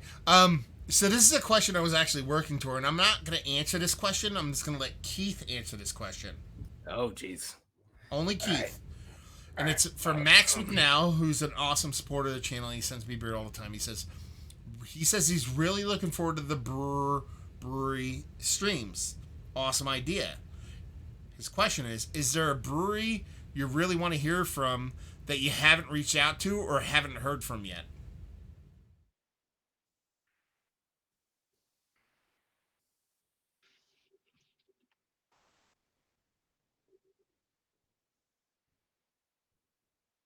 Really? I don't know. I don't know. Hill Farmstead. From where what? Hill Farmstead. Oh, every time we go to Vermont, I write them and they never write back. I'm like, hey man, you want to sit down for a podcast or interview or whatever? And there's crickets. Oh, as far as that is concerned, yeah, obviously. Yeah. I thought he meant just like way to fuck the shtick up, Keith. Way to fuck it up. Christopher Walter says, "Don't eat bats." David Webb actually has probably the best comment of the night, which is "Hell yeah, cold beer." Carlos Pena following up with probably the second best, which is "I love beer. It'll do you proper, dude. Cheers, brother." And Mike McCann saying, "Enjoy this week's Hot Butcher and watching you guys. Y'all enjoy the new release Cosmic Fountain. And so that's one of the ones that they sent off. So hopefully it does not suck. We'll see what's what. So there you go. So what are you guys drinking now? Did you crack anything new, or are you just kind of taking a break? I'm drinking more Bomb Place, which is I'm drinking Stupid Kitty. Yeah, I've had that. Which is a English bitter / like session IPA kind of thing. It's like hoppy, but it's not like it is IPA-ish, but it's apparently it's an English bitter with like I don't know, with like a hoppy. It's like a hoppy English bitter, I guess. It's a wordsmith. What about you, Kyle? It's 4%. It's 4%, and this is what I want. This is what I want all the time. I'm sorry, Kyle. Drinking a daily double IPA from a local brewery. Just finished that. It's delicious. They do a good job. They're the ones who I got the delivery from. Who's the brewery by you that makes the Warheads beer? Because Nerd Sense guys were shitting all over those guys. Same guy? Yeah. Yeah, they were shitting all over him like it was going out of style. The blue raspberry one, they did not like. Yeah. So anybody from Artisanal, Kyle's your man when it comes to people shitting on you and the internet, just so you know. And I cracked into the Blazed Orange. Might as well open it because I have it on camera. Let's get really close, see how good that goes. God, look at my finger, man. I got like Sassone on it and shit like that. My nails need to be cut. My wife gave me like a sweet fade, though. Like, if you look, like, it's not perfect, but my wife gave me a fade today. I'm kind of really impressed by how my hair came out. So, yeah, it does not suck. Wait, did you open that milkshake IPA at room temperature? No, because I have over on the side that you can't see a bunch of cold packs in a little box with everything. Plus the Hot Butcher, beer mail I left outside because it's like 40 degrees today, and I left it outside until I brought it in right before. Keith, I'm gonna let you know a little secret. I've done this before. I know it's weird. I know it's really weird, but I've done it before. I didn't know if you were just doing an experiment or something. For science. Yeah. Let's science, see. Exactly. Okay. Let's see what else we got. We got cracked in a Blazed Orange. Can't wait for Hot Butcher live streams. That's from Ross Stewart. He also says, I hope you get Kyle, the brewer of Hot Butcher, on these calls. I've always kind of really talked from Jeremiah or Jude. That's pretty much my MO the whole time. I'm not sure who he's gonna have on. If Ryan or Kyle, gets on the actual feed, that would be great. But and Dave White says I'm drinking, and it's not even drinking, it's drankin'. Yingling and a Guinness between pissin'. America. And and Guns, Bikes, and Brews says, follow up on Utopia's Worldwide Sound. I picked up a case the week it came out, retailed at $11.50 a bottle. So there you go. That's if you buy a case of it. That's crazy. Now, I mean, the regular.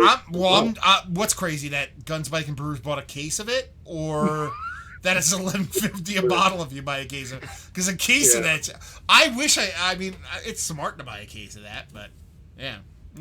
I would have. But that kind of makes sense, because you're talking about like 120. Let's think about 120. What is it? 35 to $42 a 4-pack. Yeah, I think around $10 a bottle. Yeah. Yeah. So I mean, $11.50 a bottle. It kind of makes sense. Max says, anyone else glad to see Joe from the Beer Patrol back? For Matt, I am. Was he gone? I didn't even notice. No, he took a month off. Joe goes away every now and then. He took a month off. But no, Joe's my favorite beer reviewer in the game, man. He's my favorite guy. So when he's not doing stuff, it's a bummer, but it's cool to see him back. Maybe one day we'll actually have him come on a live stream, because it's got to be, he's got to be so busy he can't even fucking join. But whatever. It was really nice. I watched his video today. It was nice, and He's over 800 subscribers now, which he talked about. His 2-year anniversary, all that stuff. It's awesome. Yeah, big fan of Joe's. Where are you at now, Kyle? On subs? 1,200. I think, yeah, 1,200. Because you hit 1K, what, like a couple months ago, right?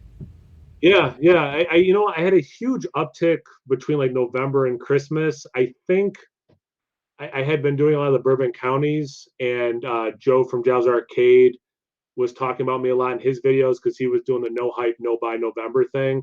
So I think just like the combination of he has more subscribers than me talking about me, and then people came to my channel, they see like a new release that was released everywhere. I think it was just like this happy coincidence that those two things were going on at the same time, where I had this huge freaking jump, yeah. And then now it's back to kind of just steady, normal. Yeah, I'll send you a picture of the analytics. It's funny. It's like, and then back. No, I get that too. Like, I got like a huge jump when I first started doing Hot Butcher stuff. When they started sending me stuff, so I think they were like sharing, and like just posting, like reposting the shit that I posted. So it's cool to see. It's weird to see how stuff reacts that way. Exactly. And the second part of that question from Max is, for Matt, Kyle, have either of you thought about need to take a break like he did? You're talking about Joe from the Beer Patrol about taking a break from beer reviews. I did. I took off January. I mean, I kept posting beer reviews that I previously recorded, but I didn't record a beer review or drink any beer from January 14th to February 14th. If you go back and look at beer reviews, probably around that same time, I kind of talk about it here and there. So I took a month off. It was fun. It is what it is. But in the grand scheme of things, I'm not gonna lie. I'm drinking a little bit more beer than I typically do because of the whole kind of social distancing thing. But in the grand scheme of things, I do beer reviews 2 to 3 times a week. If I do it 2 to 3 times a week, that's more than enough to fill a week up. So it's not something that is an everyday thing for me. But I know, Kyle, you're more of like 1, maybe 2 a day kind of guy, as opposed to 3 or 4 and then not do it. Yeah, like I have no video for tomorrow. Like I didn't do a beer review today. I did 2 beers on this live stream, so tomorrow you won't see a beer review from me. So yeah, I don't do. I do a beer review a day typically. So if I don't do one, that means there's no new content, and it also means I don't have a backlog. I have thought about taking a break, but yeah, but I also don't feel a need to take a break because 1 a day is pretty normal and healthy and fine. So it's yeah. I get the question, but I don't think I need that. Yeah, I mean, I purposely go out of my way to have a backlog, but it's like actually diminished quite a bit. It's weird because like I used to have like a crazy backlog, but I kind of went out of my way to like kind of pump the brakes a bit and stuff like that. So let's put it this way: if I quit completely, I'd still have like a month of videos that I could pull from if I really needed to. But out of the month of videos, there's probably only about half of those I want to post. So there's about 2 weeks. So I really don't care. I mean, if I have them, I have them. The only thing I really care about is mystery beers. That's the only one I kind of hustle on to try to keep going. And that's like that's at least two videos a week. So we'll see what. But nah, yeah. I mean, I don't need to take a break. I get it, the dry Januaries and all. I mean, I totally understand that. I get that. I just if maybe I had an unhealthier relationship with beer or something like, but I think 1 a day is pretty fine and normal. And yeah, but no, but I do get it. I get people taking a break. I totally understand that. Kyle drinks like 20% beers. All the beers he drinks a day. 1 a day. I know. So we're all drinking 5 beers a day, and Kyle is drinking 1 beer a day. We're all thinking it, but being kind enough to me and Keith are drinking like 3% beers. Kyle's like, I only have 1 beer a day. It's like it's like 1 brewery, $7.50 a day.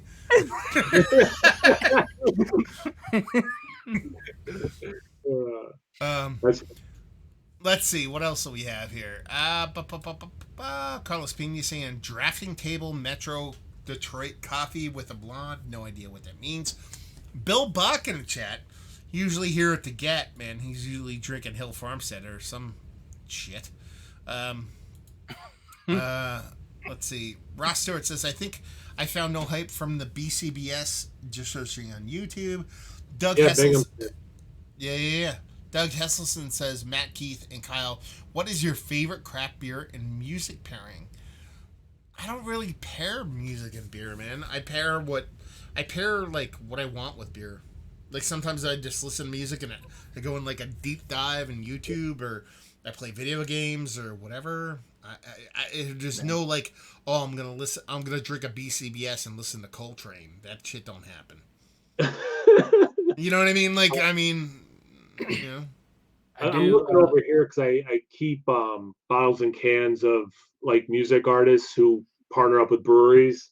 So like if I drink on one of those, I make sure I'm like listening to the music. The closest I can come to answer that question is it would be a higher ABV beer, a stout, a barley wine that I'm sipping on while enjoying something. Like yeah, I'm not probably drinking an IPA that's going to take me 15 minutes to pound, or not even 15 minutes for an album that's 45 minutes. So I probably want something I'm going to be sipping on for a good long amount of time. Yeah, I should do that though. I do like the idea of kind of like listening to an album, like not just songs randomly or half listening, but kind of delve back into some music, which this has afforded more time for things like that, which is nice. Well, I mean, like, you could loosely associate that. Like, I did the one video of, like, I'd pair beer with this music. Like, yeah. And that video was more me, like, here's my favorite albums. What beer would I associate with that song? Yeah. It wasn't so much like I'd pair this song with that album or that whatever. It was a little bit different, but it's similar, different. But in the grand scheme of things, like, if I have beers, I usually do, like, beer reviews, or I do a live stream. When I'm done, it's like, okay, what do I want to do now? If I want to listen to music, I want to listen to beer. It doesn't drive, the beer doesn't drive the influence afterwards, I guess you'd say.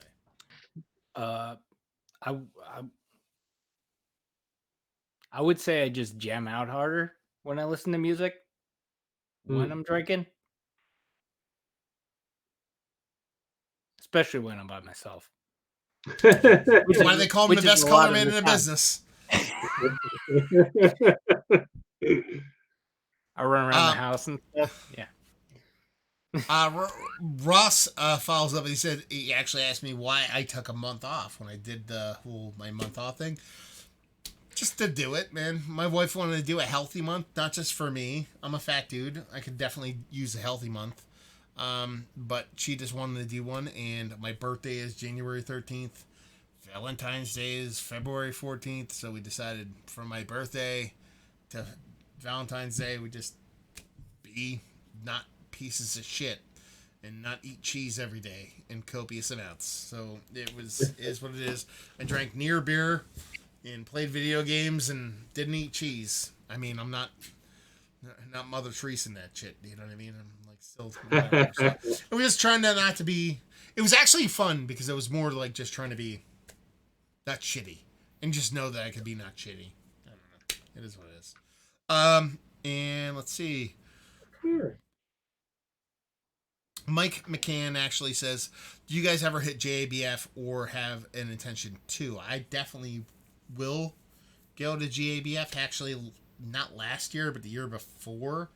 I planned to go. I just wanted to go. I was like, I'm going to go. I actually ended up scumbagging my way in fucking tickets, like press tickets, like applied for like press passes and stuff like that. That way I didn't have to pay to get in, and two, I could actually just go wherever I wanted. Ended up getting them, but just didn't go. I forget what happened. Something came up. I'll go. I'm not gonna sit here and say that GABF is end all be all. Like I need to go and stuff like that, but I want to go. Just to hang out and experience it, and it's cool. Like once you actually, the weirdest thing about it was once I actually like got like press pass to actually go to GABF was because it's through the Brewers Association. Is that I ended up getting like pulled into like a bunch of emails, which were like, "Hey, we're Avery Brewing, and we're doing a night where you could drink like all our 15% barrel aged beers all night long as fast as you possibly can. Come hang out." You know what I mean? Like kind of emails. So it was like you end up seeing like, and I've heard this before, but it ends up being like most of the people that end up going to JABF on the regular, at least for the people. I hate to say this because it sounds douchey, but on the industry side of things and stuff like that, the fun is not at GABF. It's the stuff outside of the festival, Yeah. and the breweries that do stuff like that. So I'll definitely go one day. Just we'll see what's what. Yeah, I don't have like a bucket list, but I do. I wanted to go to that once. Yeah, it's just so I could kind of check off. Like, yeah, I did that. I had that experience. Being a big beer guy. So yeah, yeah. I almost went once. I was in Colorado Springs, 2014, and the the night I was driving back was the weekend that of GABF. So I had a ticket that was available to me, but I didn't want to drive the hour to Denver, drink a bunch of beer, then probably sleep in my car, and then drive across the country. Yeah. That was I feel like I feel like that was a responsible decision. One of the few responsible decisions I made in my life. So the next question is, you're more than welcome, Kyle, because this will be more directed at you. You're more than welcome not answer, but I'll answer it. And it comes from Christopher Walters. He says, "What's your take on Greg's beer reviews? Is he, in your opinion, the grandfather of beer reviews, and did you learn from him?" Um.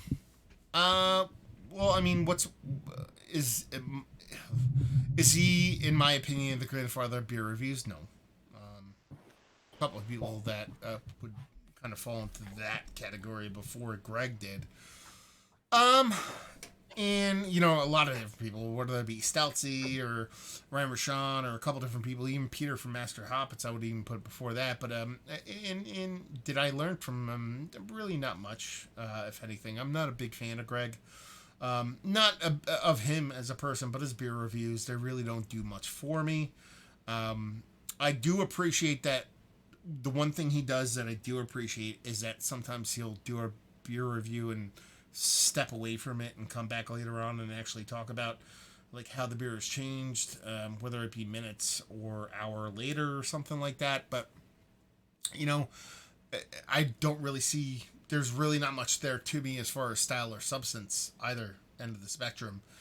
And this is probably the most, um, you know, the thing that probably irritates me the most about Greg's beer reviews is that he has 30,000 subscribers. Not that subscribers matter in the grand scheme of things, but if you just look at take a step back, he has 30,000 subscribers, but he averages half the views of Joe's Arcade, of Darwin, of myself, stuff like that. So how do I have 8,000 subscribers but get twice the amount of viewership? You know what I mean? It just, the only way that's possible is if one, a large swath of people have died who had YouTube channels, or they were farmed out to India, or some other third world country that really spends a lot of money on farming out subscribers for YouTube channels.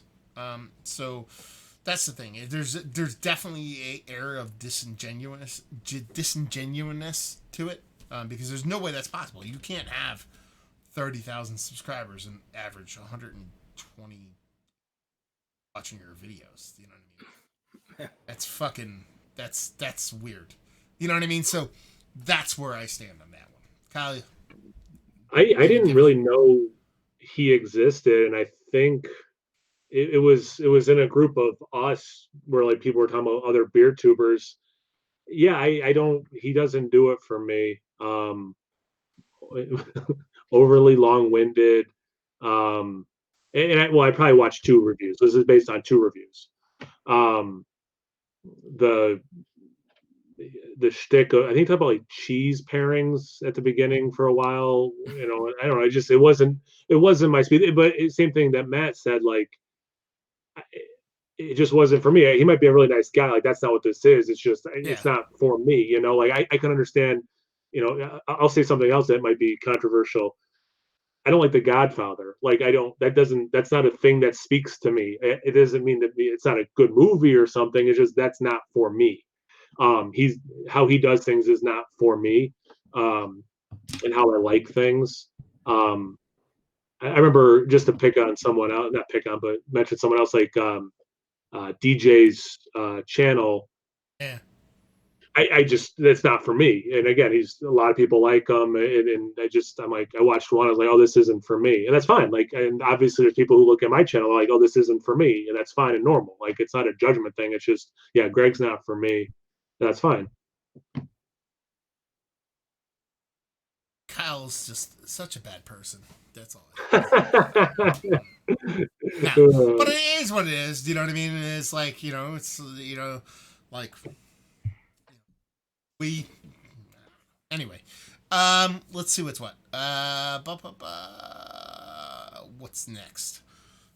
Carlos Pena actually writes in saying, Matt Massive does what will do him proper, brothers and sisters. Carlos is chimed down on what'll do you proper, man. I mean, I like that shit. And put it on a t-shirt and sell it. I'm not Greg's beer reviews. Let's see. Speaking of festivals, have you heard of FOBAB? Festival of Barrel Aged Beer. Do you ever hope to go? I mean, yeah, festival. Chicago, right? What? Yeah, it's Chicago. Right? Yeah. One of my favorite barrel aged beers. Was it barrel aged? No. I was gonna say Hot Butcher made like a coffee beer, their coffee exposition stout, but it's not barrel aged, so I don't think it would be at FOBAB. But yeah, FOBAB is actually, there's a bunch of festivals. Let's put it this way: if I'm gonna rank the festivals I really want to go to, number one is gonna be Firestone Walker's Invitational. That's like number one on my fucking list. If I'm gonna go to any fucking festival, that's the one I want to fucking go to. Like, that's it. Like, that's King Shit of Fuck Mountain. A tied close to that would be fucking, Hill Farmsteads Festival, but I've already done that. Not to be a tick guy, but, I'll go back to that, but I did that one, so I like to do another one. FOBAB is on there. I'm trying to think of anything. You know what, actually, I'd love to, I know this is kind of a cop-out, maybe, but I really just want to go to Oktoberfest and hang out for like 5 days. 5 days and drink lager. That's, you know what I mean? Like, and people are like, oh, it's played out. There's no good beer there. But like, no, there is. It's like 5 breweries and it's all fucking Marzen. I'll drink it all fucking day. Yeah. So that'll go too. Yeah. That'd be my top. Yeah. Yeah. All right. I do have to get going though, guys. I gotta go make some dinner. Okay. But good seeing you guys both, and thanks for hosting, Matt. Appreciate it. I'll talk to you guys soon, Yeah, I'm sure. See you later. Kyle, right, No Hype Beer Reviews. Go check them out. Take it easy. Stay safe. No, stay dangerous. That's what I like to tell people right now. Let's see what's what. If you go to GABF, keep your Corona masks. The beer farts are epic. My beer farts are epic. Have you ever brewed a crap beer yourself, or are you just planning to do so? Like, I've talked about it. We just talked about it previous in this chat. I've homebrewed. I've helped a brewery make beer, so it is what it is. I mean, again, do you guys have any recommendations for some of the local hazy IPAs out there? Fucking Rec League. Just drink fucking Rec League. Harpoon. I love that beer. Fucking Rec League. What else? What do you got, Keith? For readily available? No, we just said locale recommendations for some locale hazy IPAs. He didn't say readily available. Oh. I would go what is it? The Dogfish Head one was all right. No, that sucked. It was all right. No, it sucked. because it tastes like monk fruit. Monk fruit. Well, Like I yeah. love monk fruit. I use it all the time, but it had this like weird saccharine sweetness to it. You know, what is it? Two Hearted, what is it? Lighthearted Oh ales, yeah, really lighthearted. fun. Lighthearted was pretty good. Like Harpoon Rec League is fucking fantastic. I Anything haven't had that one. Allagash, Tiny Trip, Oh, fucking yeah, Table Beer, fucking Tiny House, like all that shit is fucking cash money. Like there's a lot of really good. And here's the best part about like low ABV chuggers. If you have it, and I don't understand why you wouldn't, but if you have it, go to your local like Wegmans. And usually a lot of those low ABV like chuggers end up in a mix of six. So grab a mix of six and be like, I'll try all the low ABV stuff today and just bring it home and chug it. It might be a little bit dated, but let's say, you have like I had two low ABV, relatively low cal beers the other day, and one was a 4.5% low cal, low ABV hazy from Lord Hobo. And the other one was from a Florida brewery. They're both about 0.02% off in ABV. And they're both about the same time, age wise. And they got shipped to me from Florida. And one was fucking awesome, and the other one sucked. So it's not like time was better in the other one. They were both the same age. They both took the same transit. You know what I mean? It just one was a bit more stable. So rip those out of your local. I would fucking place. And I you would should be good to say go. if you can find Tiny House from Allagash, All day. they released that, I believe, last summer. I had it a few months ago, and it was about 6 months old, and it was one of the it was excellent. It made me actually contemplate getting a six stall in my house, like an actual fucking kettle. Yeah. Like I was like, I could use this instead of water. I mean, it just makes sense, right? Like, why wouldn't I get this in my house? You know what I mean? Like, It made me realize that Allagash is wasting their time brewing all these other beers. yeah. That's a semi joke. That's Hatchet Malachi says Stone Never Ending Haze is a low cal delicious. I don't know. Is any Stone beer low cal delicious or delicious in general? did they do a low? Did they? I guess they did. Is that what that is? Oh, Jason no Patton idea. says massive beer reviews. What is a sour beer? Sour. And Carlos Pena says, "Hey guys, why isn't Sean from Draft Therapy joining you guys tonight?"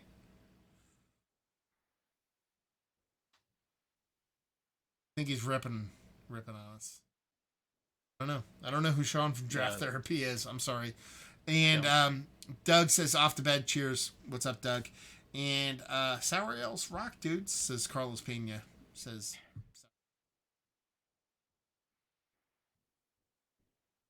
sour beers was. So I need you to do me a favor right now. I'm gonna go take a leak real quick. So Keith actually gonna. You're making me. I'm making you do it, brother. I'm gonna make you do it. It's gonna be like 30 seconds. Relax. All right. You'll be fine. I can't. Hold on. I gotta change my screen so that I can see what's going on. Oh, that's baby cat right there. Yeah. Anyway, I'm drinking Bomb Place Stupid Kitty out of proper glassware. And I have no idea what I'm supposed to say right now, because usually I'm there and we're talking about something, but then he was just doing comments and I have no comments to look at because I can't see them from here.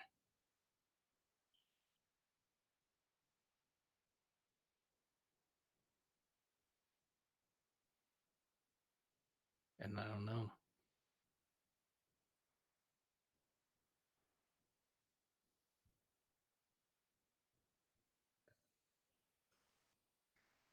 hope you're all enjoying whatever beer you're drinking.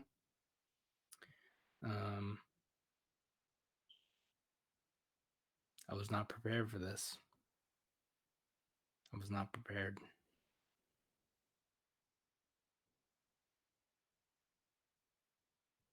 We have multiple cats. We have 2 cats.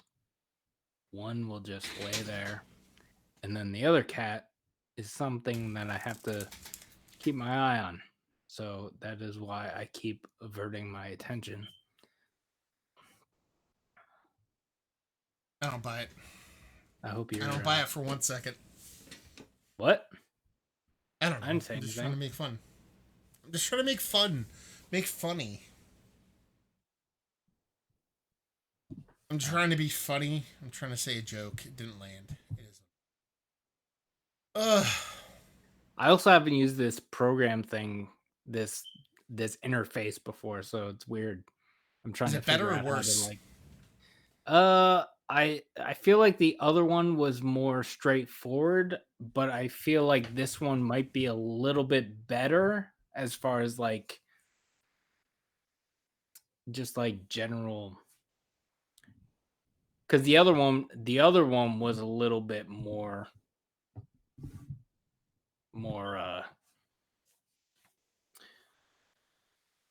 like with the other one Yeah, when StreamYard's more like point click, user friendly. You don't have to think about anything. yeah, This one's a little bit more to it, but the quality is like yeah, like what it could do with it is way better. Like we were on, and if we were on the other one and Kyle had jumped on, it would have been way worse, and I wouldn't have been like, I would have had no idea what was going on. Post shift. Is that? What is that?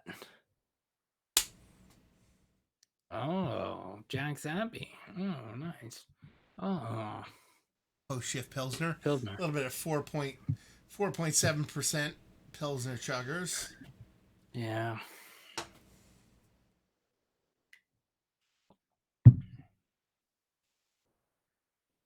So, before we go, because I don't have much time left, because we're almost is Beertuberpalooza. We talked about that briefly in our group chat. And weren't we supposed to talk about that while Kyle was still on? Yeah, but Kyle didn't have the chops. He didn't have the stamina. So for those that don't know, Beertuberpalooza, like last year, actually 2 years ago, I just said, hey, we should do a thing where we all hang out and chug beers and all that kind of stuff. So last year we did Beertuberpalooza. Kyle, Joe from Beer Patrol, the guys from Nerd Sense, Keith, my buddy Joe. We all hung out and did basically us hanging out, doing beer reviews and having a good time. So obviously we moved that on to this year. It's an open invitation to anybody who does beer tubing stuff. I'm lucky enough to where I have the land to accommodate those amount of people. Last year would have been horrific because it ended up being the hottest day in the history of fucking mankind. It was like literally like 116 real feel or something like that. It was like bonkers. We had to do it all inside. But anyway, I have the land to where it ended up being like 20, 30, 40 people, I could do it outside. So I figured we'd do it this year. So we're planning on July 11th of this year. We're going to do Beertuberpalooza. Obviously, that's kind of up in the air right now. We're not quite sure what's going to go on. It might happen. Well, let's put it this way. Beertuberpalooza is definitely 1,000% going to happen. We're just not quite sure if it's going to happen in person. I would venture a guess that there are groups of us that'll do it in person. So, one, maybe another person. But what we've decided to do is that we're still going to do it. It's definitely going to go on, but we're probably going to start a secondary channel, like a Beertuberpalooza YouTube channel, and basically have live streams of everybody at the same time. So it ends up opening the doors for a lot of different people. You know what I mean? A lot of people that actually want to come and join it that can't, whether it be people from overseas or the West Coast or whatever, and just try to get everybody doing the same thing every day. And my concept of it is basically, have, me and, guys from Nerd Sense and, Joe from Beer Patrol and whoever else wants to join in, basically start live streams on that singular channel and let everybody jump in between all those feeds. And maybe even like I might be able to do it, like actually have one conglomerate feed to where it's like all the feeds in one feed, and then you can select what sound you want to hear from each feed. Again, logistics, we'll figure it out. But and basically do like a live Beertuberpalooza virtually, because that's how the way things are going nowadays. So end up setting that up. Definitely want to do like a viewer hangout too during that time, where a bunch of you could actually sit and maybe like set up a Zoom conference to where like 50, 100 you can hang out and chat back and forth and watch what we're doing and you guys share and stuff like that. So that's going to be a cool concept. It's very much making lemonade out of lemons kind of thing, to where letting you guys kind of chime in and hang out and letting us Beertuberpalooza and stuff like that. Sounds like a good time, right, Keith? Yeah, I'm hoping we could do it in person. I'm hoping. If me and you don't hang out in person, chug beers, I'm gonna get violent soon. Like we need to drink like lager for 5 hours. I mean, I guess there's enough space where like at least you and me could like be there and. No, I'm talking about outside of Beertuberpalooza. If we don't get to chug beers in person over the next month, I'm gonna be violently angry. I think we could pull it off, even if. Well, why don't you come up? Why don't you just come up one day and then we'll sit like halfway across each other outside? No, I'm dead serious, dude. Like I live in the middle of nowhere. I'll do that. Like you'll sit on one side of the gravel pile, I'll sit on the other side of the gravel pile, and then we'll just chug beers. Yeah, we'll cover our faces if we have to get near each other, and then we can take them off once we're away from each other. I think we could figure it out. Yeah. I need some beer chugging in real life's IRL. Yeah. So there you go, guys. So to recap on this video, new studio, building all kinds of crazy shit. Hopefully it sounds good. Hopefully it looks good. Hot Butcher for the World, sending beers. We're going to do live shows with Mortalis and Hot Butcher coming up shortly. It should be fun. And talking about Beertuberpalooza, we're definitely going to do it. It might be in a virtual format nowadays because that's the way things roll.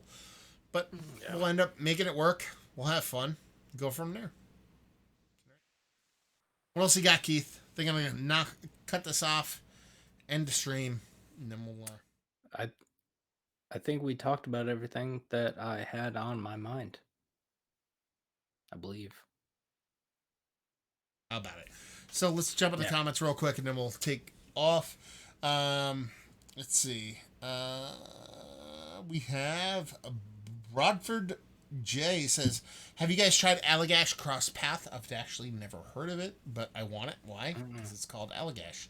And Carlos Pena says, you know damn well who Sean is. Come on, brothers. I don't know what that means. Oh, is it Sean from Draft Therapy? I don't know, brother. I'm sorry. I don't know what you're talking about. He held conversations for like 15 seconds, Matt. That was Max McNow talking about you, Keith. And Carlos Pena says, Katmando, Rock On Brothers, Kyle N. Veeb, Kyle, and go fishing in the quarry. I think Carlos might be. Anyway, so there you go. Hopefully you guys enjoyed the show. Hopefully you enjoy us chugging some beers. Hopefully you enjoy social distancing and not being a douchebag. Yes. What do you got? Say something very aggressive and political, Keith, right now. If you had one stance to proclaim right now, what would it be? Fuck landlords? Yeah, yeah. Fuck landlords, but also covering your face seems to be more effective than washing your hands. So do that. And what's the name of the cat behind your shoulder? That's baby cat. So, all praise baby cat. And hope to see you next.